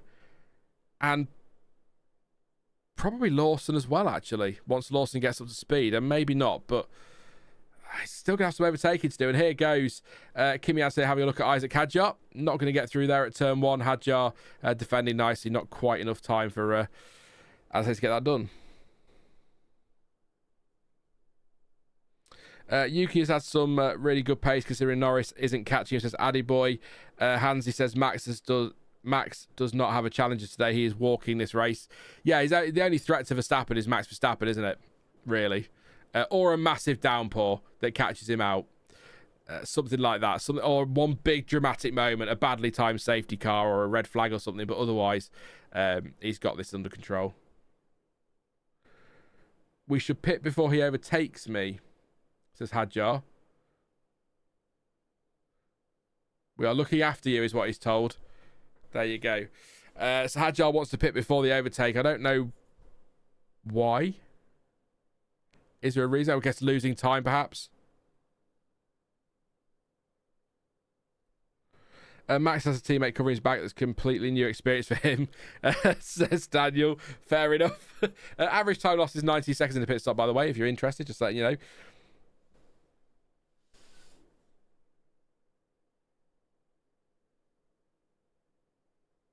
I'm struggling to find things to tell you, really, about what's going on here. That's why there's been a few moments of dead air. because there's only so much I can say about Antonelli not passing Hadjar and everybody else. I mean, other than that, the only one within DRS, Hulkenberg on Stroll and Albon on Gasly, and that's the battles for 11th, 12th, 15th, and 16th. So, Hadjar pits, in he comes, which means top 5 yet to stop, 11th and 12th yet to stop, Hulkenberg and Stroll, or Stroll and Hulkenberg, Gasly as well. So that's another one ticked off. Do you know what, Fudd? I was just going to say safety car hanging, but Fudd's just said it feels like everyone's goal hanging right now. It does feel like we're waiting for something, doesn't it? Or they're waiting for something. So I wonder if they just want to get as far as possible, give the safety car, or virtual safety car, every opportunity to appear to give them a quicker pit stop, but knowing that they can stick the medium tyres on with 5 laps to go if they need to and still probably be fine. Yeah. I watched the football, Kevin. I thought I answered that earlier. I might not have done, but yeah, I watched the football. Didn't go to the in-laws. And it's a good job I didn't, because apparently there was a blazing row because politics came up. So I'm glad I was at home, to be honest. I don't think people are talking in that household anymore. So yeah, I'm glad. That's the story I got when my partner came home. I was like, oh dear. That's why you don't discuss politics with family. Just don't bother. Or with anybody, frankly. Just don't bother. There's no point. The world sucks. Let's enjoy Formula One. Yeah, so we've got a Ferrari, Charles Leclerc closing on Liam Lawson here. Easily within DRS. They're going to get a nice run down that start-finish straight. Verstappen out front, 1:44.8 on that last lap. Russell a 45.0, Tsunoda a 45.8, Norris a 45.4. Russell says, this tyre feels good. I think just keep extending. Yeah. I think we have a tyre here that, despite the fact it's a step softer than last year, which of course will be last year's medium, this year's hard, is capable of doing a full race distance. So whilst it was slightly artificial, I do sometimes miss those Pirelli tyres that used to just collapse and fall off a cliff. Oh, F1. We could talk F1 politics all day long, but let's keep it F1. I've always said this. I always like to try and keep this channel, or any channel I have in the future, I've had in the past, whatever. I always like to try and keep it as just like a safe little bubble where we could just enjoy the thing we're watching or the thing we're talking about, and everything else in the outside world could just, well, that can wait till later. It'll still be there when we've finished watching F1. So let's just chill, enjoy it. There you go. I was pretty sure that Baku was in Asia, as I realised it was called the European Grand Prix. A good thing I'm not in geography, says Anushka. Oh, don't. We had this when it was called the European Grand Prix. I think, look, I'm not good in geography, so let me know in chat. I think Baku isn't part of it in Europe and part of it in Asia. So I think that's how they got around calling it the European Grand Prix, but then it just became the Azerbaijan Grand Prix the next year. But I think when people say it's the end of the European season after Monza, I think, well, it is, but also it sort of isn't. I don't know where the track is. I'm not good on geography. I just know that, you know, I know where I live. I know where I live, and that's all I need to know right now. Eurasian Grand Prix, says Charlie. See, Alfie says it's in Eurovision, but then again, so is Australia. If you're new to the channel, I don't have many passions in life, but football, Formula One, and Eurovision seem to be the three, in no particular order, and then the dog and my partner somewhere on there as well. But Eurovision isn't dependent on being part of Europe. It's about being part of the European Broadcasting Union. So if you're part of the EBU, you can enter. So that's why we've got Australia and other countries, who are in Eurovision, because they're part of the EBU and not part of Europe. So it's one of those loopholes, let's call it. Why not? Not really a loophole, but yeah, that's what I'll call it. There you go. I tried, Fud. We're just not going down that road. 32 of 51, 20 laps to go. Max Verstappen, 13.7 seconds clear of George Russell, who's up 3 places. Tsunoda is also up 3 places. He's in 3rd. Norris 4th, is up 3 places. Hamilton 5th, is up 7 places. Those 5 yet to stop. hard tyres for Verstappen, Russell, Tsunoda, and Hamilton. Mediums for Norris. Looking like the medium tyre goes to the end of the race, to be honest, looking at Norris's pace. 6th for Sainz, still looking good for a podium. Hopefully. He's marginally quicker than Russell on that last lap, but there's not much in it. Antonelli 7th, Lawson 8th, Leclerc 9th, and Hadjar 10th. Stroll is 11th, Hulkenberg 12th, Ocon 13th, Bortoleto 14th, Albon 15th, Gasly 16th, Alonso 17th, Bearman 18th, Colapinto 19th, and Oscar Piastri is out after crashing all by himself on the first lap. Had a jump start, stopped the car, anti-stall kicked in, bogged down off the line, got it all wrong at turn 5 and straight into the wall. So there you go.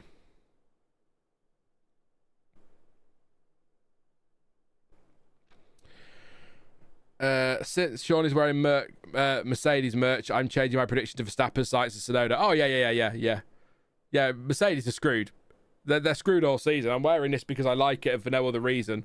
I'm not a Russell or Antonelli fan. Not that I dislike them, but I just really like the merch. So, but because I'm wearing this pretty much all season, they're screwed.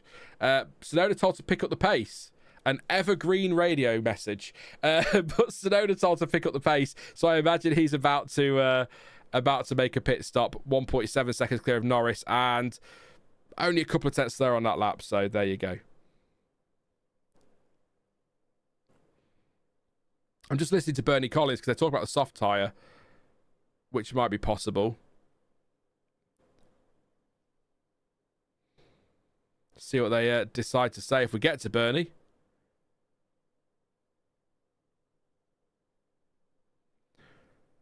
So she said it'd be a good tyre choice, but it sounds like we need to be quite late on in the race. So, but the softs weren't holding on in qualifying, were they? But I suppose you're not. I mean, are you really that? You're not as. I mean, you are flat out in a race, but you're not as flat out as you are in qualifying. So maybe that's why you can manage the tyre a bit better over the course of a lap rather than having to take all the life out of it. But I mean, it might be that we're looking at a hard to soft or a medium to soft strategy here. I think the idea was that. They were discussing now on Sky was that maybe Russell or Norris try the soft tyre just to give them a boost to try and make up some places or to close the gap to Verstappen in Russell's case potentially. But I imagine that'll fall off quite quickly.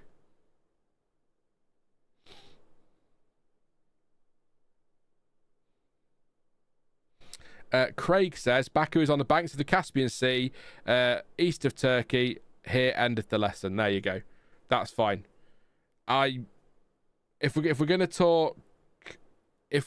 talk geography, Baku is in Azerbaijan. There you go.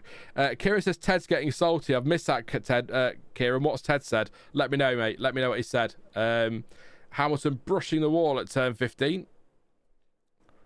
I think just a little kiss, was it? Yeah, he's just a tiny brush. He's fine. Yeah, I didn't catch what Ted was saying because I was talking there. So, yeah, this is a sensitive mic, so if I had the headphones any louder you'd hear it, and then I'd get a bit risk of getting into trouble with copyright and all that, even though I'm clearly not broadcasting the race. But there you go. Baku is definitely on Earth. That's a fact. Back to F1, says Daniel. That's fair enough.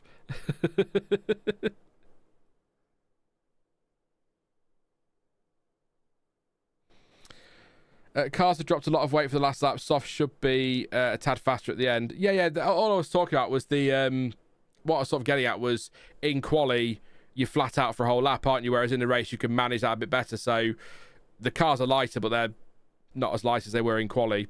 Whereas in quali, the tyres dropped off a cliff. So I was trying to work out how much you could manage the soft tyre over the course of a lap in a race versus in qualifying when you've got to pretty much just take the life out of it, haven't you? So... I hope that makes sense. Kira is about throwing a red flag for the branch. He was saying, I bet they do it as they have been throwing lows this weekend, something like that. Okay. Well, look, Formula One is, as we watch Alex Albon here, having a go at a Haas. The Saubers are swapping positions. And through goes Albon and Ocon. So Bortoleto let through by Hulkenberg, and Albon passes Ocon. F1 definitely seems to be prioritising entertainment, or that's how it comes across as a grumpy old sceptical man. It feels like they're prioritising entertainment, so it wouldn't surprise me if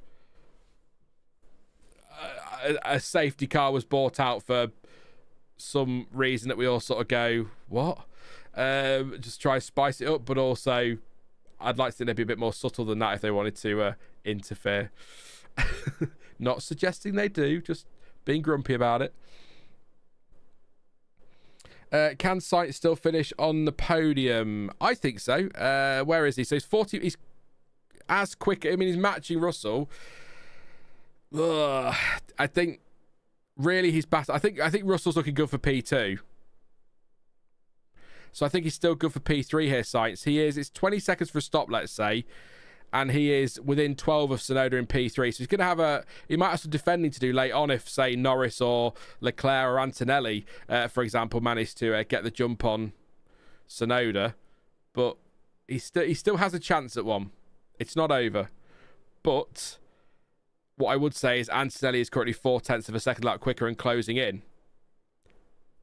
Flipping it again, Antonelli also didn't get past Lawson. So when they were racing for P3, I mean. Leclerc is on the back of Lawson. Still on the back of Lawson. I feel like he's been there forever. Or was that Hadjar? Similar looking car. Same looking car.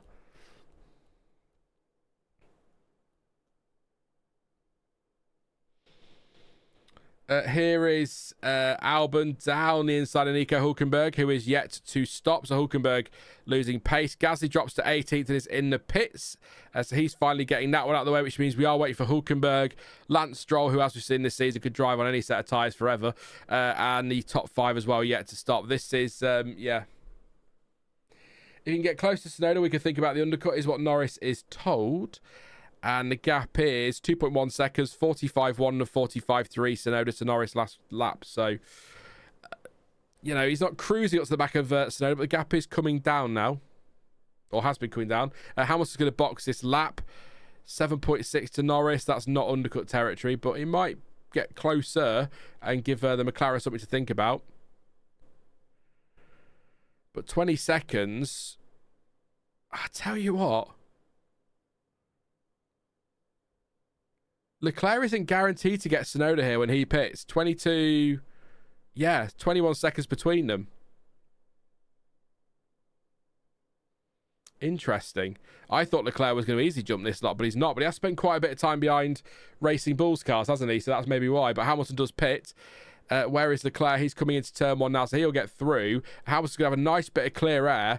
Hadjar is coming down the straight, but I don't think he's going to get there first.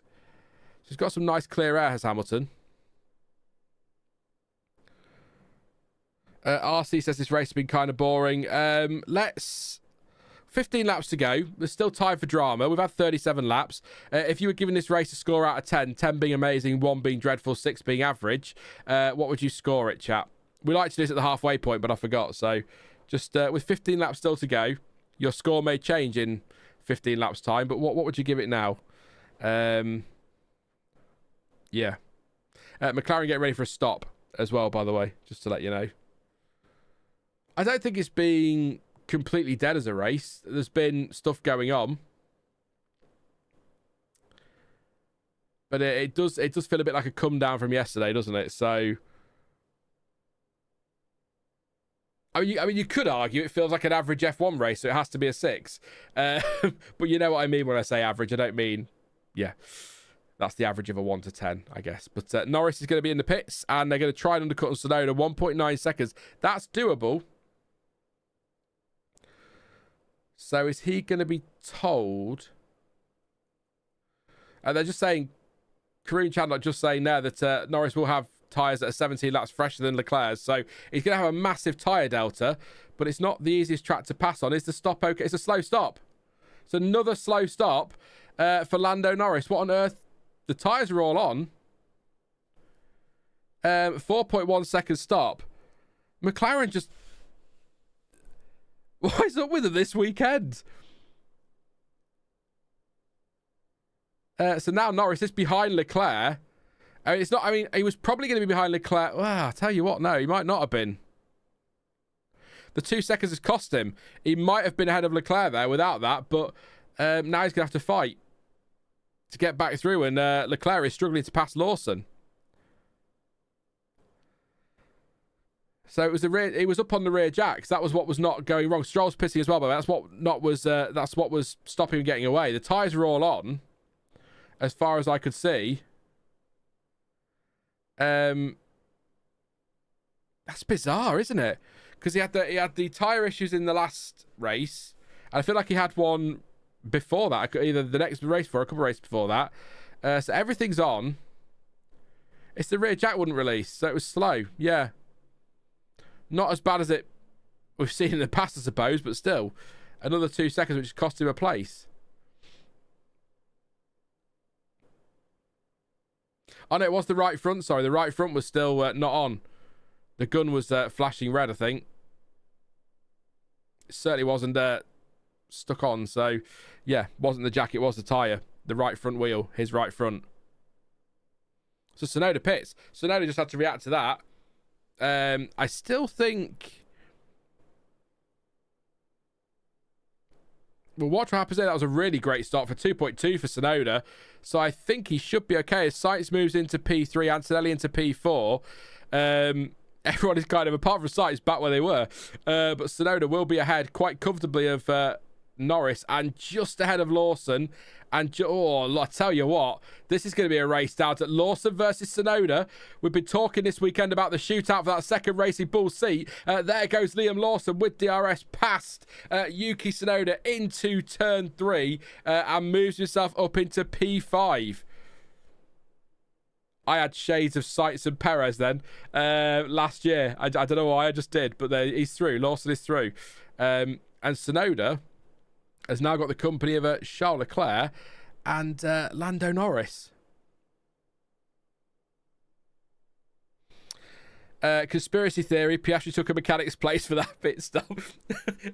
Yeah, just like, it's my gun. Russell told to box. He's just pissing now. No, so actually, as it stands, if Russell pits this lap, which he looks like he is going to, that's only Max Verstappen left to stop. And his lap times are still in the 144s, 144.9.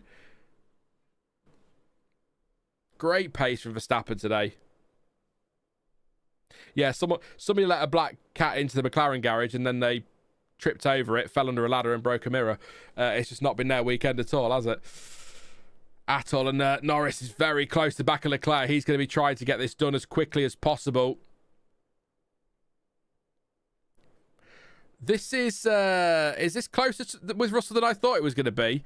Sainz, I think Russell's okay. He's on pit exit. Sainz will be through turn 1. We sort of need to watch 3 things at once here. Russell is ahead of Sainz. Norris is having a go at Leclerc, but Leclerc, of course, has DRS on Tsunoda and can't get through. So Norris trying to get past Leclerc. The problem for him is that Leclerc also has DRS. So, yeah, Russell did stay ahead of Sainz. So it's Russell, Sainz, and Antonelli in the final battle for the final 2 podium places. Sorry, I'll get more words out in the end. We'll get there. Strat 11 he is on, is Norris, which I assume is quick, fast. Verstappen is pitting. Finally. 12 laps to go. He's 32.9 clear of Russell. As long as it's not a disastrous stop, he should be okay. Yeah. Daniel says Yuki looking better in a technically difficult track is pretty cool to see. Maybe he can get a grip on his car. Just nice to see him not last, isn't it? Please do drop a like, by the way. We're 26 away from 100. I was hoping we'd get there before the race, but we haven't quite done it. So if you could drop a like and it gets to 100, I'll stop asking you. So please do consider doing that. That'd be greatly appreciated. It just helps in the algorithm, and it's just nice to hit 100. It's nice to hit triple digits. Verstappen's stop didn't look the fastest, but it still was only 2.4 seconds. They had a bit of time to spare, didn't they? So all good. Verstappen will rejoin in the lead. And like I say, yeah, likes greatly appreciated. So thank you very much for your support today. And indeed yesterday and every race weekend this season and just throughout the year in general. It's going to be, I think Norris has got a shot here at Leclerc. In fact, he's got a great run at him. I think this is a bit of a foregone conclusion. In fact, Leclerc doesn't have DRS on Tsunoda, so it is done. Leclerc does tuck back in. Doesn't fancy having another go. But Norris is through on a tyre that is considerably fresher than Charles Leclerc's. Hamilton's just done 1:43.9, by the way, in the fastest lap of the race in P9. So,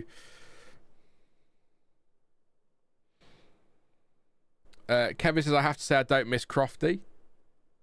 I like Harry. Harry Benjamin does well. Ocon told to swap positions with Bearman.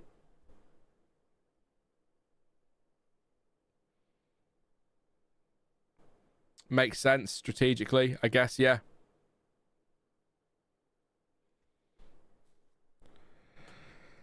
So, a bit nervous for Sainz here. Antonelli's 1.3 behind him. Russell's 11.6 behind Verstappen. Sainz 2.4 behind Russell already. So,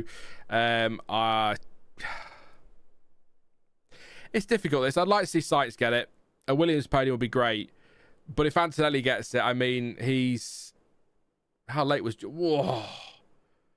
Wow, the attack on pit entry from George Russell was... Bloody hell, that was ballsy.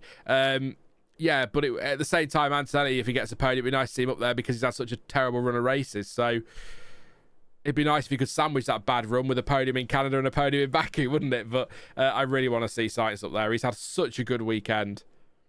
Thoroughly deserves it. But I say deserves it. He's got to earn it, hasn't he? He's going to have to fend off Antonelli, but still... there's still a branch on the start-finish straight, which I'm sure Ted's worried about.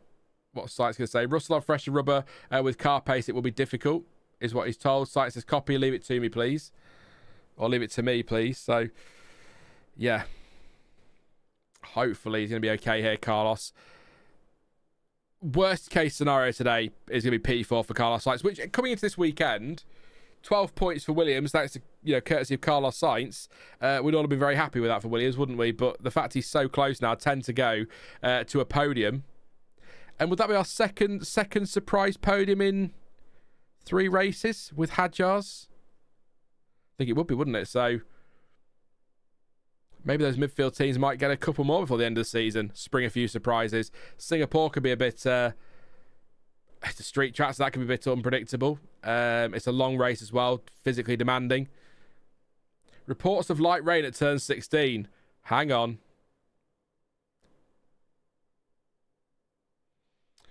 Harry Benjamin just said, as if we didn't need any more excitement to for these final stages. Maybe he's watching a different race. I don't know. It's not, I would not count this as a bad race.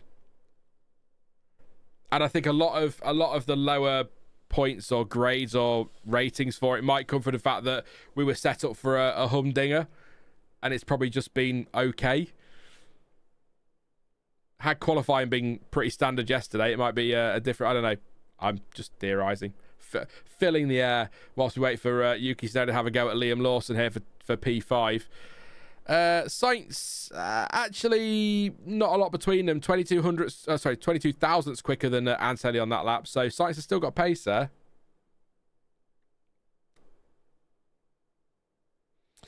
Good point for Red Raven. Turn 16, of all the corners where we're going to have a bit of rain, you don't want it there, as Hamilton passes Leclerc.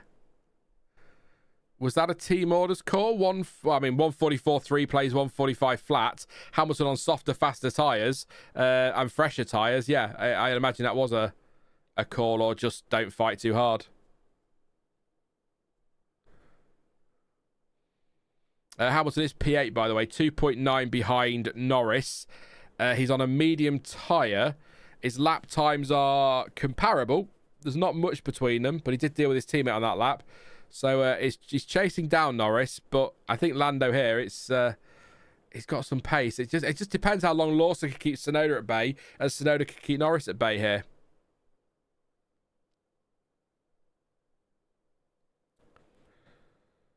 So Norris is... Do the first sector times. Norris is quicker than Hamilton, slower than Hamilton in the first sector, but he has got the traffic. So Hamilton's going to be on the back of this relatively rapidly, looking at Lawson's pace versus Hamilton. So it's going to be... I mean, he's got a shot here of a top 5 here, Norris, but, they're talking about he's got a championship to think about, but his main championship rival's out. Surely he's got to take this opportunity to get a good 10 points and cut that gap to 21, which now I've said that is still quite a significant lead for Piastri, isn't it? So it's not... the fact that Norris isn't likely to win this from here, I'm saying that because there's still 8 laps left and it's Baku and who knows, but he's unlikely to win this. Actually, Piastri probably can come away from this looking at it as not damage limitation, because he didn't limit the damage. He caused the problems, didn't he, by crashing? But you know what I mean? He's not going to be a total disaster for him this weekend, even though it was a total disaster. I'm talking championship terms. There's some words in there that will form a sentence that will make perfect logical sense. If you're able to do it, you're a better man than me. How many places Hamilton gave from the beginning to current? He's gone up 4 places, P12 to P8, and he's closing in on P7, so he might gain some more here. Lawson is not particularly quick. He's not slow, but he's not all that rapid, is Lawson. I kind of wouldn't mind it staying like this. I think this is a nice finish. Verstappen win, cuts the championship lead down to 69 points. So doesn't bring him into play. But if McLaren have a bad weekend, that brings him into another bad weekend. That brings him into play. So he's keeping himself somewhat interested in it. Not likely, but you know what I mean. Sainz gets a podium. Lawson gets a big bag of points and beats Yuki Tsunoda. Although it would be nice to see Tsunoda get a good chunk of points as well. But yeah, I kind of like that. Hadjar in the points as well. Yeah, I wouldn't mind that as a top 10 finish, but that means nothing's going to happen for 7 laps, so we need something to happen. I believe it's 69 points. I'd worked out coming to this weekend, if both McLaren's retired, or Piastri retired and Verstappen won. Oh, we got a yellow flag was definitely flashing there, but then it went... A panel flashed yellow there, and it got me excited, but actually it got switched off straight away, so might have been a slippery surface one because of the branch. Perhaps. Lawson is defending hard against Tsunoda, so he's still ahead of him. And now this is going to be the championship challenging driver and 2 drivers fight for their future. This could get a little bit spicy. Norris can't get past Tsunoda though, so he's going to have to wait even longer. And this is allowing Lewis Hamilton right onto the back of Norris, who is going to want to get as many points as he can today, given how good this weekend was going until Q2. Yeah, slipped onto the yellow flag button. That's what it was. Back in a sec. Have a quick drink while we get ready for these final few laps. And I'll be back with you in just a moment.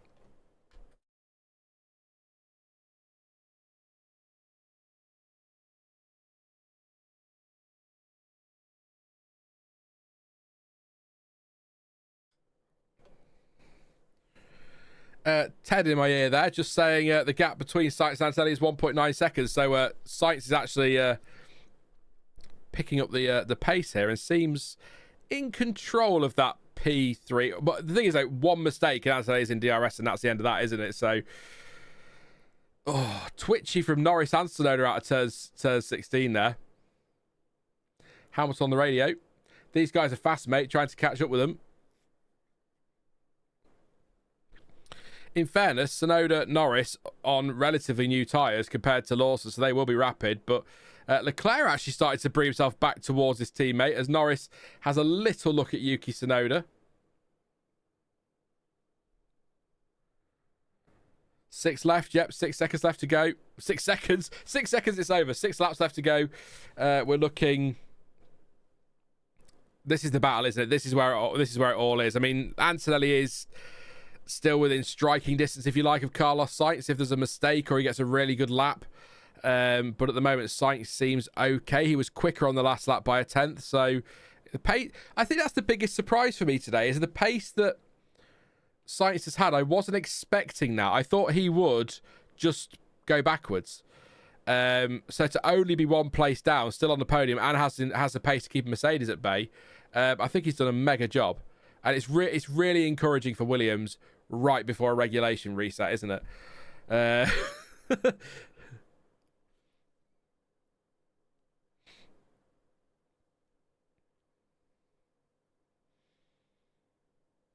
Hamilton is now within DRS of Norris. So we've got Tsunoda, Norris, and Hamilton all within DRS of each other. Tsunoda in DRS of Lawson, of course. So we could end up with 4 side by side down the straight here. A massive collision, and suddenly Leclerc's P5 and Hadjar's P6 and Bortoletto P7. Who knows? I mean, I can't see. You know, what's he on points wise, Norris? It's 6 points. It's not an epic difference to his teammate, but it is still a difference. He still can't afford to take too many risks, but I still think he needs to get his elbows out to a point. And is he gonna have a go at? He's not. No. Am I wrong? Do you disagree, chat? I still feel like even though he's gaining 6 points on his teammate, I still think with his teammate out of the race, this is an opportunity that he really can't miss, and he's going to have to get his elbows out a bit. He could do with that P5.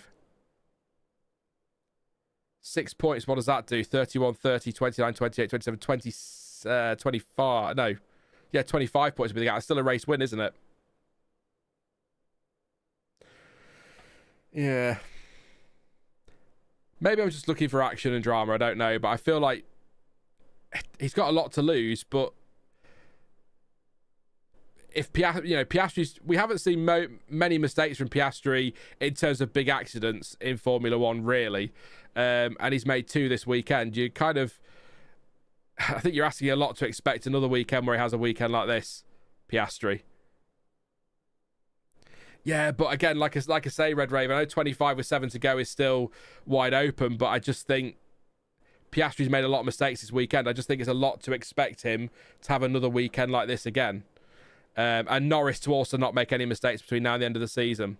I'm not saying take a complete blind risk, but if he gets a run at Tsunoda, I think he just needs to go for it. But I feel like he's just being a little bit cautious. He might be close enough this time, actually. He is definitely close to Tsunoda this time. He might get the run he needs. Just depends what Yuki wants to do. I like the visor cam, but on a bumpy track, it's a nightmare. Norris has the run. Is he going to pull out and have a look? No, see, that's where I think he needs to just go for it. But then I guess, yeah, it's difficult. I guess what I'm saying, really, by just going back and forth on this, I'm sort of highlighting how difficult it must be for Norris to make that decision on when to go for it. He can't afford to retire, and Tsunoda's got stuff all to lose.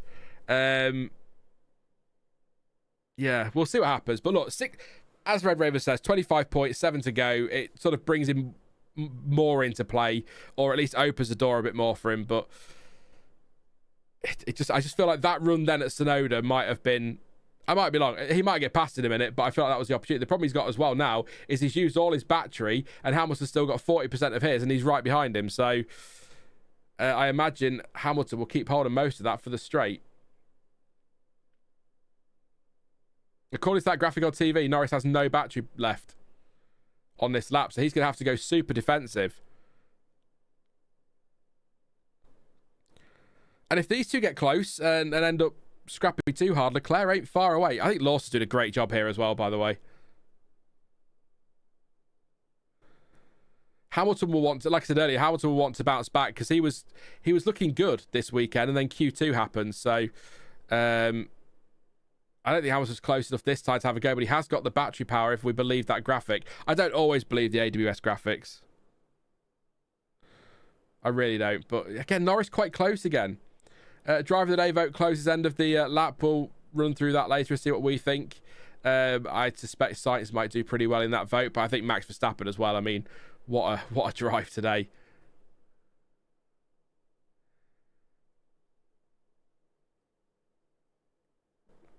Just trying to work out where...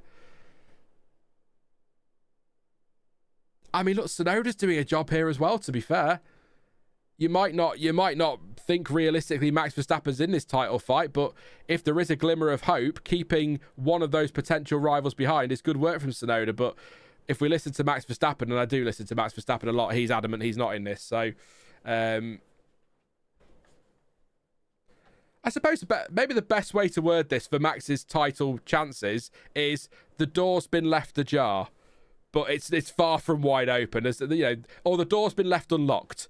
Another bad weekend for McLaren and Max wins that we left ajar, and then anything after that is game on. But I try to think of a good analogy, but all I've got is the door's been left unlocked. So he's probably going to get burgled. So it's all terrible news.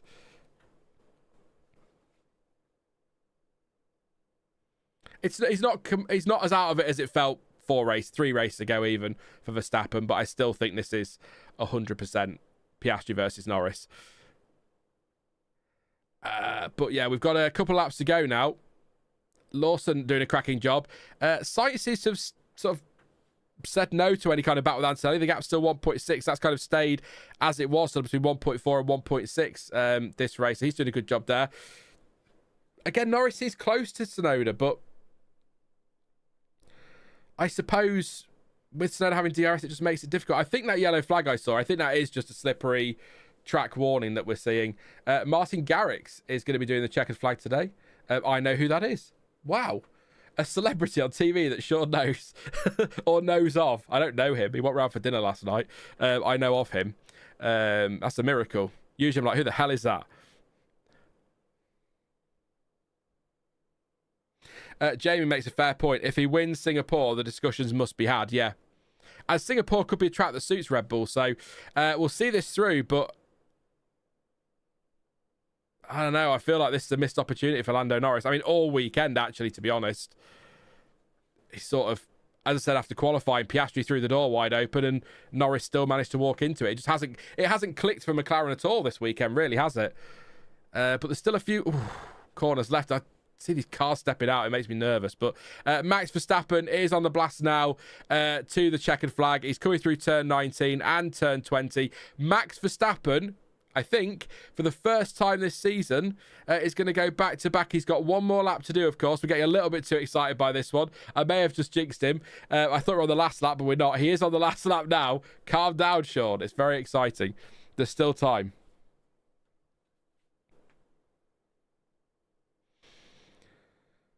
Has he got a good... Again, I keep saying it, but Norris gets a good exit out of turn 16, and he's just not... I don't know. Max Verstappen's having a lovely Sunday morning, afternoon drive. It's only 1:30 in the UK. That's a weird feeling. Usually a bit later, aren't we? But, yeah. And they're on the run to turn 1 now. So Norris is closing in. We're not watching it. We're watching Verstappen. We've not watched him all race. Now there's action behind. Tsunoda goes defensive. Norris will have a look. Will Tsunoda run him out of road? He won't run him out of... Oh, I tell you what, Norris is giving it some beans now. He's got to. He's trying everything. Has Tsunoda lost DRS? No, he hasn't. This is big. This is big. If Norris makes this move and he wins this title by 2 points, we'll be looking back to this weekend. There is Norris, but he can't get through. He can't get through. And here comes Max Verstappen now through the final, that blast around the Old Town, which is spectacular, by the way. Yeah, he's gone. 14.6 seconds XP. He's gone. He's on the final lap now. It's all over, mate. He's nailed this as Max. Assuming he gets through these final corners. It's such a unique track, Baku. Even the blast to the line, there's a chance you get something wrong on one of these kinks. Bit of understeer and you're straight in the wall on the outside. So he'll take it relative. I say take it relatively. If it's Max Verstappen, he won't at all, will he? But Max Verstappen this time really is exiting the final corner. And for the first time this season, Max Verstappen weaving to the line, goes back to back and wins in Baku. Back to back in Baku. There you go. Victory in Monza against all the odds. Victory in Baku coming into the weekend, I'd say, against the odds. Max Verstappen cuts the gap to Oscar Piastri to 69. Nice. World Championship points. Oh, he couldn't, could he? Could you? Oh, me in Abu Dhabi if he does. Could you imagine the scenes? We're definitely live for that race if that's the title decider between Piastri, Verstappen and Norris. It's going to be podium for Carlos Sainz. He did do it, bless him. George Russell, P2. Great drive from Carlos Sainz. Good drive from Antonelli. Great drive from Lawson for P5. Tsunoda, P6. 7 for Norris. 8 for Hamilton. 9 for Leclerc. Hadjar, P10. Albon's 11th, by the way. But he will be taking a penalty when he crosses the line when he gets there. How Albon is 11th, given all the chaos he's had today, I don't bloody know. But he is there. But he's going to drop 4.6 is a gap.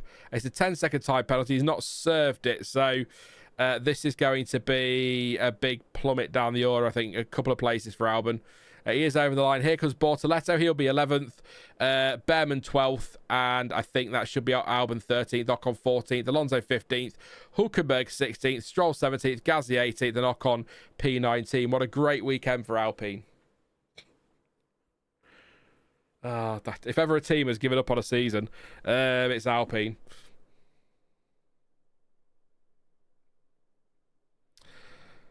Oh, that was fine. Carlos Sainz has won driver of the day.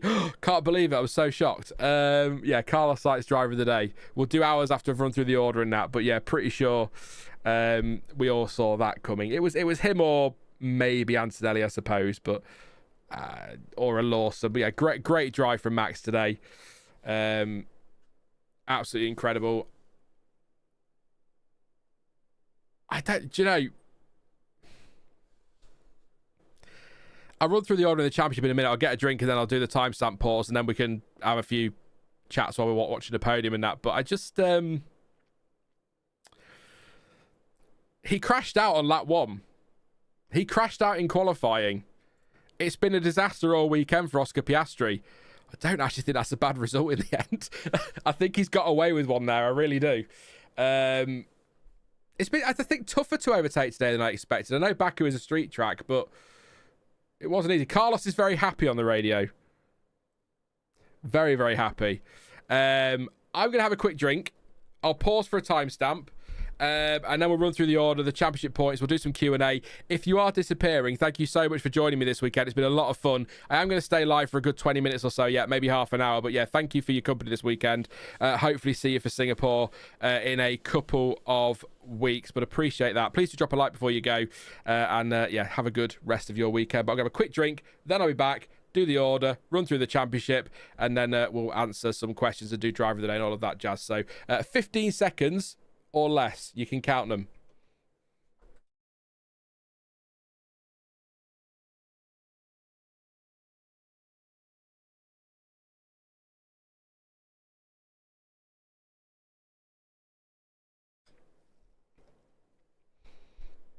There we go.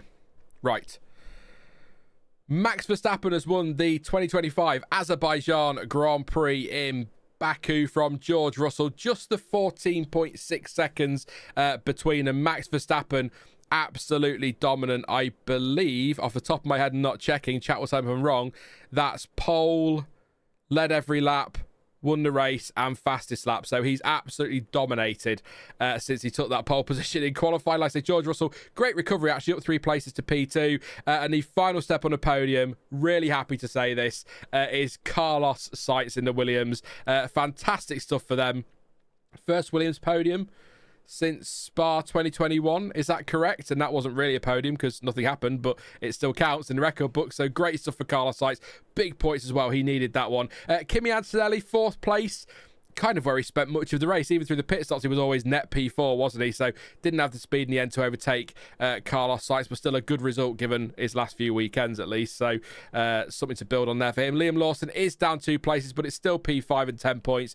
Great drive from him in qualifying. Great drive today. Some good defensive driving as well. So really pleased to see him there. Yuki Tsunoda P6. Again, not where you'd want to see a Red Bull if you're Red Bull and Max Verstappen's won the race, but P6 for Yuki Tsunoda is a cracking result for him. It feels like a while since he's had a really strong result of any kind. Lando Norris, some in chat disagree, some agree. I feel like a missed opportunity today, but he has still taken 6 points out of his teammate and cut that gap to 25 points with 7 races to go, as Red Raven says in chat. It's still wide open. Max Verstappen arguably starting to bring himself into the conversation. Let's see what happens in Singapore before we get too much into that one. Lewis Hamilton, great recovery as well. P4 to P8 with Charles Leclerc in 9th place today. Isaac Hadjar dropping 2 places but still a point. So 11 points on the board for Racing Bulls. We'll see in the championship how that affects them. Gabriel Bortoleto was 11th but was 28 seconds off the points in the end. So not really in the mix there. Bearman 12th and Albon 13th, who finished 11th on the road but got a 10-second time penalty for spinning round. That'll do. Pitching round. Franco Colapinto earlier in the race. Esteban Ocon, up 6 places to P14, but not very exciting in the end for him. 15th for Alonso, 16th for Hulkenberg, 17th Stroll, 18th Gasly, 19th Colapinto. And like I say, Oscar Piastri jumped the start, then stopped. Then got anti-stall, then didn't get off the line properly, and then crashed at turn 5.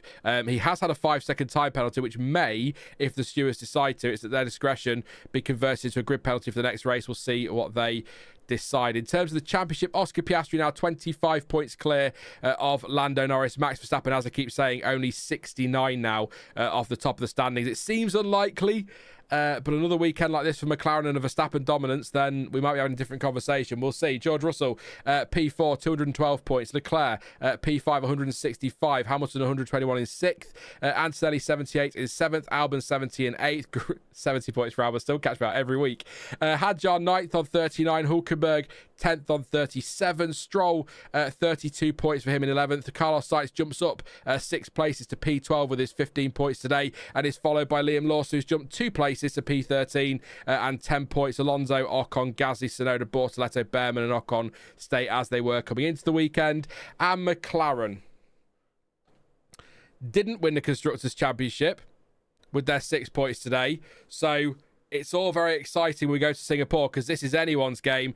623 plays. Oh, never mind, 290. They've still won it. They just haven't got it across the line yet, so let's not get too excited about that. Mercedes do move into second place ahead of Ferrari now, 4 points clear. Ferrari on 286. Red Bull stay fourth on 272. If Yuki starts scoring, it is possible to cut that gap. I've just realised 33 points for Red Bull.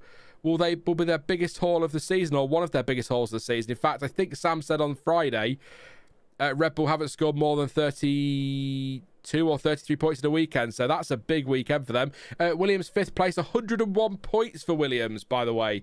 15 for them, 86 to 15, 101, yeah, so that's 5th place.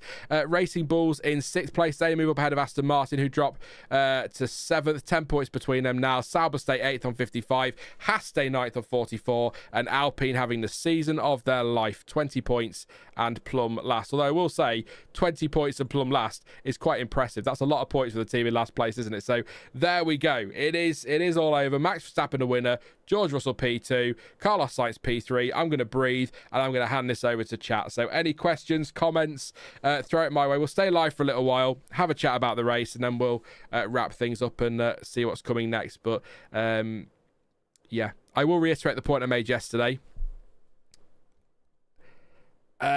Content over the next couple of weeks, certainly next week, might be a bit sparse and sporadic, but we'll see how we go.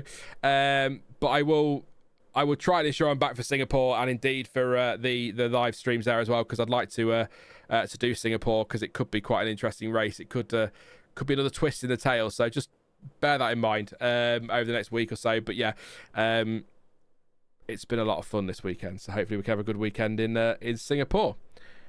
But yeah, I'll take your comments and your questions. I've got nothing else. I will do driver of the day in a second as well. In fact, actually, what are you thinking of your questions, actually? Do you want to pop your driver of the day in, actually? Actually.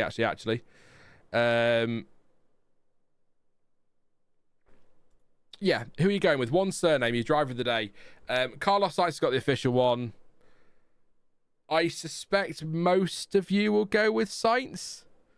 So, although I want to give it to him, I am going to give it to Verstappen, partly because of bias, but also because 14.6 seconds up the road, never looked under any threat at all, did it all, dominated today, so I'm going to give him that nod. But I want to give it to Sainz, but just to be different, I'll go with Verstappen. Although I'm going to look at chat in a minute, you'll be saying Verstappen, I'll look a fool, so I have to switch back to Sainz. But honourable mentions for Liam Lawson.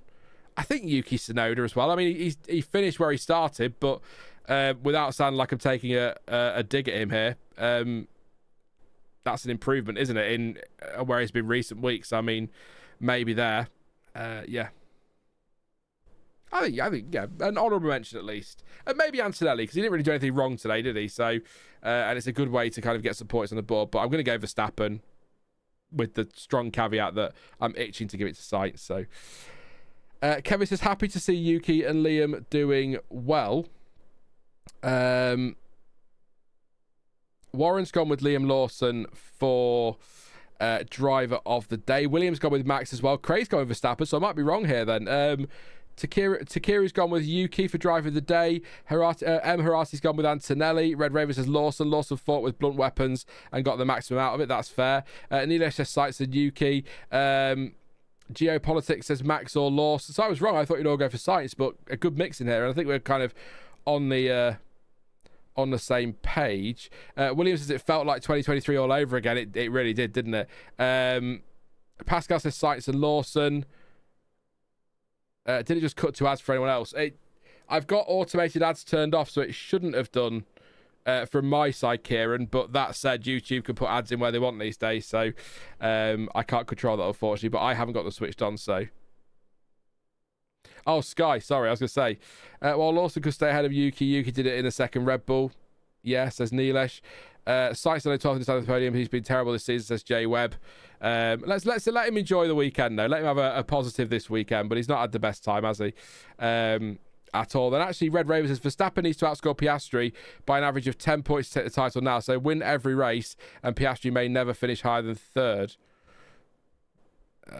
Yeah, I'm not saying Max is gonna do it. I'm just saying that when you think back 3 races, there was no chance. Move forward 3 races and still unlikely, but he's brought himself back into play, but he still needs things to go wrong for McLaren.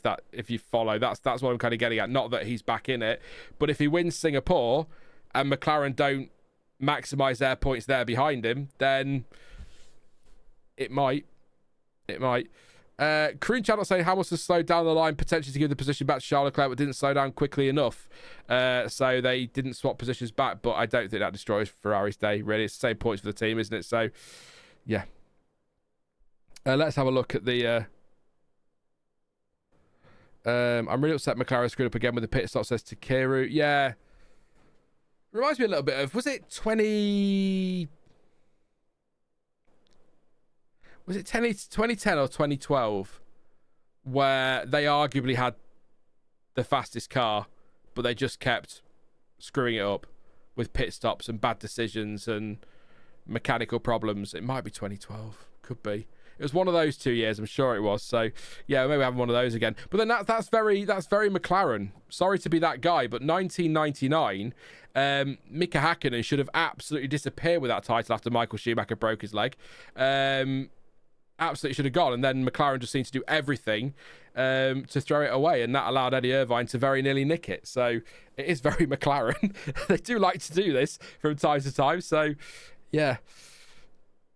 Yeah, 2012 seems like about right. It was definitely one of those 2 years, but I feel like 2010 was more Ferrari. It was more Alonso, Webber, and then Vettel just nicked it, didn't he, at the end? So, yeah, 2012 would have been.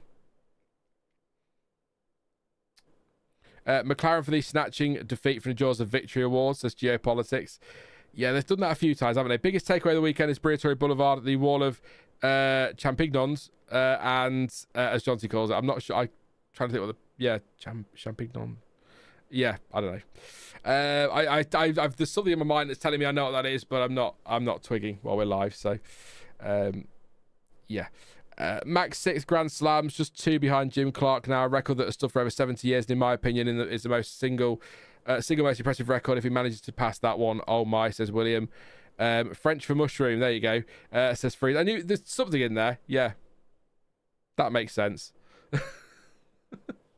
That makes sense. Ferrari finish was for the cameras, says Craig. Yeah, maybe. I don't know what was going on there. I saw Lewis slow down, but I thought he was well past the line, so I'm not sure why he was doing that, but here we are. Have a quick check and see if anything's in the... Oh, I should also say, nobody on the ground in Baku this weekend for Planet F1, so there won't be anything from Thomas tomorrow or Elizabeth, so that's why things will be sparse this week, but there are other things at play that we'll discuss at a later date. But yeah, that's just don't if you are one of the few people that watches them, don't be waiting for that video tomorrow from whoever was usually in the paddock. So Aston were absolutely nowhere. That's happened too many races, says J Webb. Aston have really weird. They had that little run, didn't they, of really strong races where they were picking up some big points, and then they just sort of, having done very little all season to that point, and then they're sort of back there again, and it's really strange. So clearly just specific tracks really suiting that car. And I can't imagine Alonso's having the best time. He's probably counting down the races, because next year he gets a brand new engine. His favourite, of course, the Honda engine. Let's hope they've got that right this time. And he gets to drive an Adrian Newey car, so he's going to be very happy next season, I'd imagine, at least with the car. Or an Adrian Newey designed car. Jos Verstappen, look, still has no life. He's still there, celebrating his son on the top step. Great to see Carlos up there. And George Russell once again. I mean, people keep joking to me that George Russell does nothing and then gets a podium, but I feel like he did things today. But it was very strategy-based. The overcut, wasn't it? I said the overcut was the right way to go as well. Don't want to be, too cocky about it, but I got something right for a change. Sad Mariners fan who's not from Grimsby, thank you very much for your super chat, mate. Appreciate that. Says all Max needs to do is win every single race of sprint and have Oscar finish third or worse in every sprint and every race, and he's champion. As long as there's delusion, there is hope. Yeah, if we have a bunch of straightforward weekends, you're absolutely right, but Singapore's a street track. That could go very wrong. I mean, do we even need to mention Interlagos? Interlagos, any one of 20 could win that. It really is that kind of weekend. I'm still not sure about Qatar and whether maybe that could throw up a surprise because it's still relatively new. Vegas are still learning, aren't we? So there are races coming up. Mexico can be a bit, sort of play around with the pecking order a bit. So there are weekends where it could go wrong for McLaren. So again, Max is going to need something else to go horrifically wrong for McLaren. But, I'm going to use my line. It's been a while. It feels so nice to use a line. He's put himself in a position to be able to capitalise on those mistakes when they fall his way, or that luck when it falls his way. So that's a key point to take away from this one. But I still think it's Piastri versus Norris, and I still fancy Piastri for it. So Tommy Guy says, see you in 2 weeks. Yeah, see you later, Tommy. Have a good one, mate. Do you think there's any chance the Max with the championship? I've just sort of been through that one, but thank you for the question. The chance is not 0%, but it is low, very low, says Freeze. Exactly. I would have said 3 races ago, 0. No chance. Now, not 0. But I'm not going to start sitting there going, 50-50 or anything like that, which always annoys me. People, what are the chances of that? Well, 50-50. Well, yeah, either it will or it won't, but yeah. I know that's not how odds work. I get that. Platilobium is gutted for Oscar. How did you see that, actually, Platilobium? We were sort of discussing that on stream when it happened. Do you think cold tyres or something like that? Because it was quite an odd incident, but I think that's just 100% driver error. Piastri in way too hot, probably frustrated after the start that he made, the mistake at the start, trying to make up places too quickly and maybe a bit hot-headed and straight in there and into the wall. No worries, Takira. Hope you have a good one. Enjoy. Look forward to your home race. Could Max do a Kimi 2007? I wondered about this the other week, to be honest. It's, as I say, poking a bit of fun, but it is a little bit on brand for McLaren. They have been known to throw championships away, or nearly throw them away. Again, 1999. I still argue 2007 they threw that away because of their infighting. So, last year, I think Max would have just had enough, but you could argue that some of the decisions on papaya rules meant that things weren't as close as they could have been. Sainz celebrating his part. I wanted to see Sainz, and James Vowles smiling for me. Even Alex Albon down there smiling for him. Albon, of course, they always forget how podiums with Red Bull, didn't he? So he knows how that feels. Carlos Sainz, podiums with Ferrari. I'm going to choke in a minute. He knows how that feels. But to do it in a Williams, that's going to be super special, especially after as Jay Webb said, the season that Carlos Sainz has had. Super special moment for him. And it's also nice to see those on the podium really enjoying that moment with Carlos Sainz rather than, sulking on the podium when somebody gets their first ever podium. But yeah, George Russell, quite happy there again. Say what you want about George Russell. He's had a good season, hasn't he, really, when you think about it. Sad Mariners fan says 99 they only won because Michael broke his leg. Michael is champion that year. 100%. 100%. That Ferrari was quick enough to win that title. The point I was making, though, Sad Mariners fan, was that in 99, Schumacher broke his leg at Silverstone, and then McLaren should have cruised that, but then they had, kind of just off the top of my head, Silverstone, the wheel fell off Häkkinen's McLaren. Hockenheim, his tyre failed, didn't it? On the run to the stadium section, he crashed into the wall. The cock-up at the Nürburgring, which Ferrari also managed to do as well. There was that. So that title should have easily been Häkkinen's, but they left the door so wide open that Eddie bloody Irvine nearly won it. Could you imagine if he'd won it? So if Eddie Irvine, a bit like Damon Hill in 94. If Damon Hill had got that close, I think Senna would have won it. If Irvine could get that close in 99, Schumacher would have won it. So I love talking F1 history so much. I just do. So happy to do that whenever. We'll do some historical live streams, maybe. There you go. Back when cars weren't so reliable. Yeah, very true. I feel like we missed that, don't we? I think we've had this conversation before, Platolobi, and we missed that. Yes, like Verstappen today has dominated, but 30 years ago, there was still a threat his engine was going to blow up, so it was never a nailed-on thing, whereas today it was like, as long as he doesn't lock up and hit a wall, he's probably fine. So we definitely need that. But yeah, I think Russell's had a great season. Well, great is maybe pushing it, but very strong season. And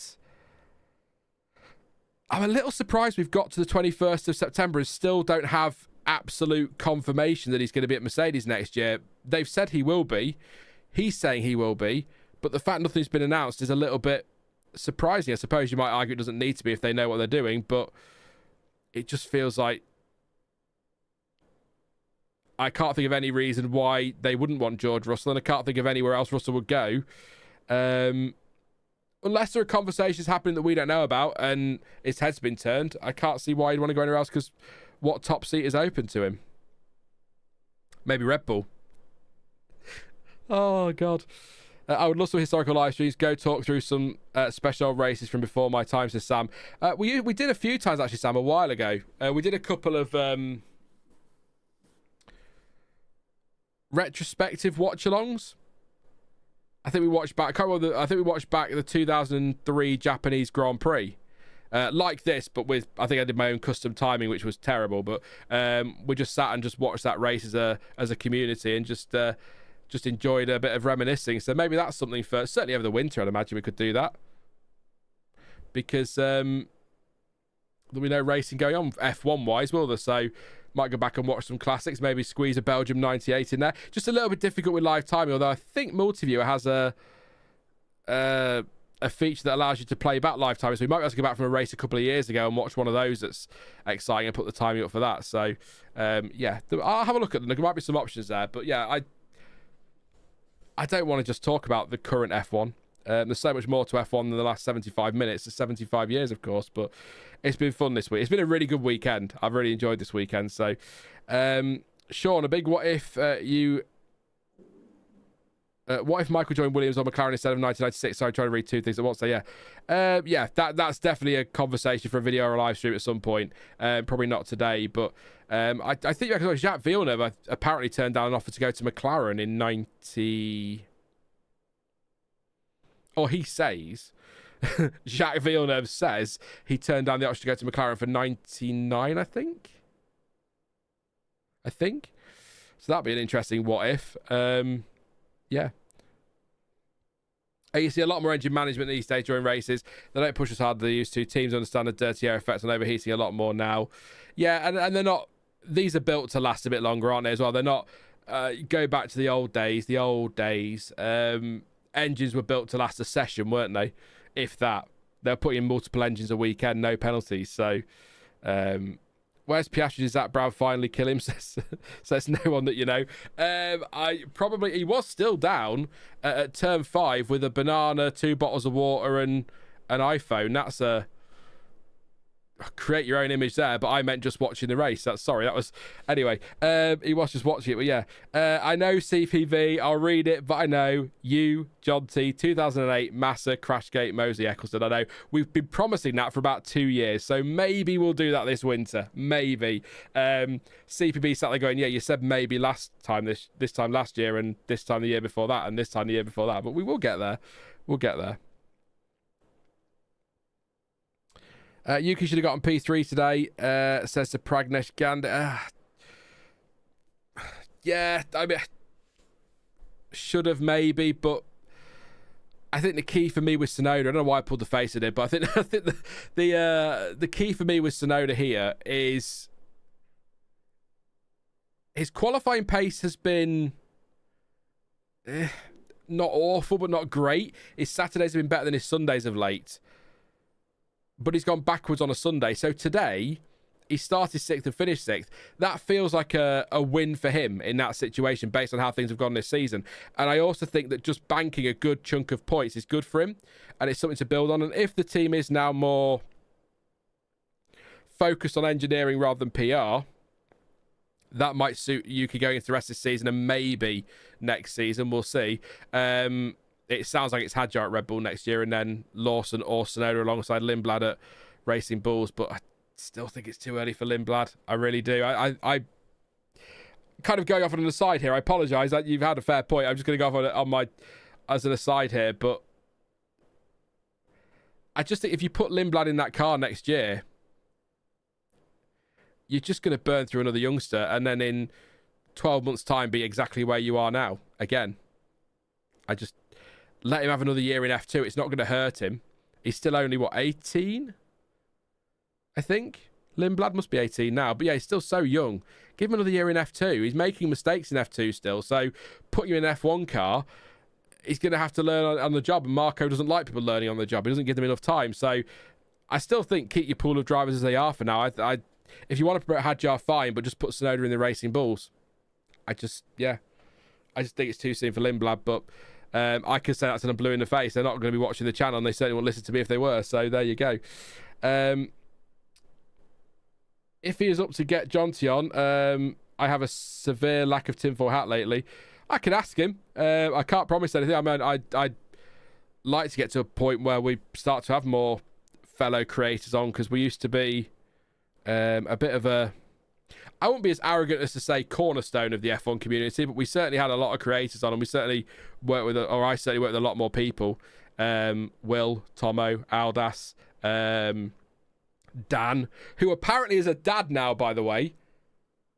Dan's had a baby. Well, his partner's had a baby. He's not had a baby, but Dan is now a father, I think, and that's brilliant and terrifying all at once. We had Jonty as well, of course. So, yeah. So it would be nice to get back to that, but let's see. Racing Bulls produced a super decent car this year. That's it aside. If they've produced a good car again next year or whatever, and it's a bit easy to drive, Tsunoda might thrive there again, but I'm still not against the option, and I know a lot of people disagree with me, but I'm still not against the option, given that we've got a rules reset next year, of just letting Tsunoda stay where he is, seeing if he can handle a brand new car that isn't going to be as... not deliberately geared towards Max, but as geared towards Max as this one seems to be. The second car might be more drivable with it being a new rule set. So let's see if Tsunoda can do it. If Tsunoda fails in the first half of the season, then you put Hadjar in there. But just there's nothing wrong with leaving it as it is. I think they've got a decent 4 drivers there who, if the car's half decent itself, will do a job. But as we've seen from Lawson this weekend, Hadjar's had a podium, had a great season, a little bit of a lull in the mid part, but still a great season. So just give Tsunoda the chance. You can still move drivers around middle of next season if you need to, but we'll see what they do. I wouldn't say cornerstone of the F1 community, more embarrassment too. Thank you, farting golf balls. I appreciate that. How dare Dan decide to grow up and have a life? Right? Disgraceful. Yeah. My boy's grown up. They need to make the regs a little less restrictive like they were before, or from 06 to 10 when we had 5 different champions in 5 years. I'm all for opening up the regulations a bit more, especially now there's the cost cap, because the cost cap can manage people's spending, and you still only have limited resources to develop the areas you want to develop. So it's not like with a cost cap and lifting the regulations, it'll be a free-for-all, because people can't afford to spend money on a free-for-all, if that makes sense. I still think with the cost cap, you could open up the regulations more, but... 2 words, smaller cars. Yep. Yeah, just smaller cars. But all these safety things sort of put an end to that, don't they? So, any questions relative to the weekend or what's coming next in Singapore? If not, we'll wrap it up there. But yeah, we'll definitely do over the winter. We'll try and do some streams where we just sort of... I'm trying to think of a word. I'm trying to think other than talk shit. But have a general chat. There you go, about Formula One. Apologies discussed already, but do you think Racing Bulls Williams made a mistake by starting on the medium, says Kyber? It's a good question, actually, very good question. I don't think so. I think today, both the medium and hard seem to be good race tyres. There was a delta between them, but it wasn't as big as I thought it was going to be. And I can't help but feel that you could have run either tyre to the end of the race if you wanted to. So I don't think it compromised them today. And I think if there was a bigger tyre delta there, Sainz wouldn't have been third today. So I don't think so. Not this time. It's a very good question. It's a very good question. But I do, yeah. I think, no, not today. On another track when there's a bigger delta and maybe multiple stops, we can look at right, wrong tyre. Today, I think either of those tyres go to the end, so it didn't really matter which one you put on when. And the delta wasn't massive between them. I've forgotten what it was, but it just didn't feel it in the race. It's not like somebody on the mediums was suddenly half a second out quicker than someone on the hards. So, yeah. Either way, smooth operator indeed. I'm not going to sing it for you. Very good point on the cost cap and development, says Sam. Thank you. I don't often make good points. That was nice. The F1 word, after all, that's what we're here for, says Red Raven. There you go. And what was the better season, 2012 or 2021, says William. I love 2012. Do you know what? Actually, no, I'm going to say 2012. 2021, possibly because of the rise of social media at that point and Drive to Survive was a thing. It was just, as a fan, it was probably a really thrilling, enjoyable season. I'm not saying it wasn't, but as a creator and someone whose entire job is being on social media, it was toxic, miserable, depressing, just everyone just always having a go at somebody. And it was like, any video you did, the comments were full of knobheads. Streams were full of people just giving abuse because, oh, boo-hoo, my driver didn't win or whatever. And you just, in the end, you're like, I can't wait for the season to be over. So had I watched 2021 as a fan and I wasn't a content creator, I probably would have enjoyed that more, but I'm going to have to say 2012. And I feel like 2012 was pretty much, there were some flat races in 12, but I feel like it was largely chaos and action start to finish. I may be misremembering. It's been a while, but I seem to remember there was always something seemed to be happening, whereas 21 we had our flatter races and that. But yeah, I don't know, Charlie. I'm not allowed to talk about it. We're allowed to talk about anything else in F1 history, but if I mention that race, I get a load of people going, "Oh, are you not over it?" Yes, I'm over it. I don't care. It's 2025. I'm not a Hamilton fan, so it's probably easy for me to say that, but I just don't care. But I mention it, and it's like, oh, look, the Brits aren't over it yet. Yeah, sure, because they give a damn. My driver won, so.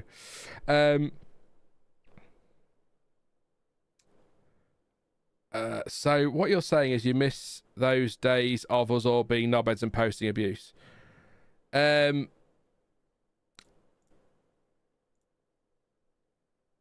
don't look. I think I don't want to use the Steve Coogan song, but everyone could be a bit of a knobhead sometimes. But some people were just really. It was just a lot. So I'm going to say I love 12 as well, so it was great fun. Adrian says, I tell you what though, when McLaren have a bad weekend, they really suck. They go from hero to zero, so frustrating. Don't get me started on Senna Prost 1989, says Platalobium. I should say as well about 2012, my driver won the championship, so of course I'm going to be happy with that. The only dull part of 2012 was a bit of the Asia leg when Seb locked in. Yeah,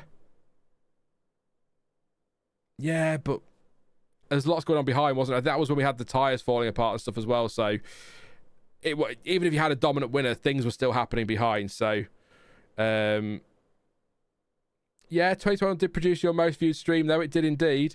Not live though. Post views as a VOD. But yeah, I mean, there was a time on streams we were pulling in 6,000 to 8,000 people concurrent live, so that's what happens when the pool of creators gets bigger, I suppose. Piastri rebound in Singapore, says Dabaz. Look, I don't think, look, if Piastri does all this again in Singapore, then we'll start talking about him bottling it. But I think this is just a bad weekend for McLaren and a bad weekend for an awful weekend for Piastri. But actually, again, an awful weekend that when he hit that wall at turn 5 and his race was over, I imagine he sat there thinking, oh, shit. He's probably coming out of this race going, oh, not great, but that could have been so much worse. You know, Norris wins today. That gap is 6 points. It's still 25. Again, I said it when I went through the order. I know with the last thing I say on this one, I think Piastri got away with one today. That's how it feels. And I think he got away with one yesterday. So if you only get 3 getting away with one in a season, he's used 2 already. So he needs to be careful between now and the end of the year, that's for sure. I'll read, let's say 5 more comments, and then we'll end it there. So maybe not questions, but I'll read some comments so that I'm making sure that I'm keeping the community vibe going. Jamie says 2012 was pure cinema, 2021 was a back alley brawl. Fair. I say keep the community vibe going. I feel like there are a lot of channels out there that only read super chats, and I'll read just about anything, as I've caught myself out with a few times, to be fair. I've read that one. Let's see. 2020 was dull besides Monza, Turkey and Sakir. 2021 was good overall. 22 was good to start off, then fell off. 23 was dull apart from Alonso and the rise of McLaren. 24 was pretty good, says CPB. There you go. If you're new to F1, that's your summary of the last few seasons, courtesy of CPB1. There you go. The weekend should have been a celebration of a weekend caught up by Norris, but having his mistake in qualifying and not capitalising today, he'll be down again, says Fudd. I've not seen the interviews yet. I can have a quick check for those while we're just having a look at your comments, see if anything's come through. Nothing yet, no, so I can't read any of that. So, what made 2021 great, says Jamie, was it really felt like 2 of all-time greats going beyond what they were capable of to try and destroy each other while leaving entire grid in a different time zone. It's the race I go back to, Jamie. I think it was actually 2019, but that race in Hungary where the 2 of them were just flat out start to finish, that was not a lot of overtaking, not a lot of action away from the front 2, but the fact they were just flat out pushing each other right to it. Oh, that's racing. I love that stuff.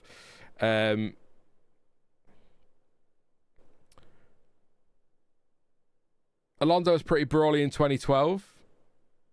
Yeah.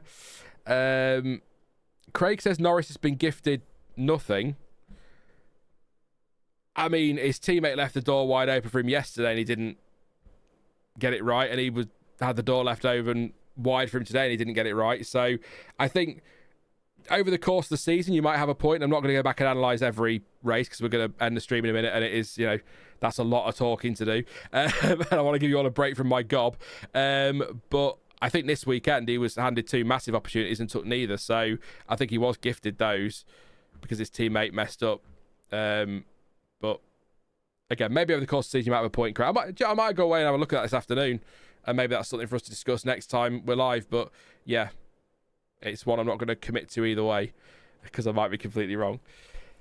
And I will do 2 more actually because I've read 2 from Jamie. So the end of Piastri's finishing race streak today, which I think was pretty close to record, says Plastolobium. I believe they said in chat earlier that he was 1 away from beating Verstappen. So that was a shame, a real shame. Max Flying Dutchman. And last one, try to find one that we haven't had somebody different. But also related to this weekend, if I can find one. If not, I will just read one at random and then we'll go and finish the stream.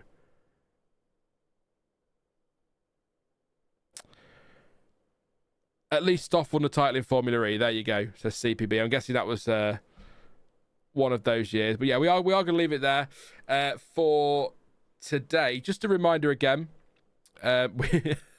we all were whelmed by that race, says Red Raven. Yeah. That's a cracking film.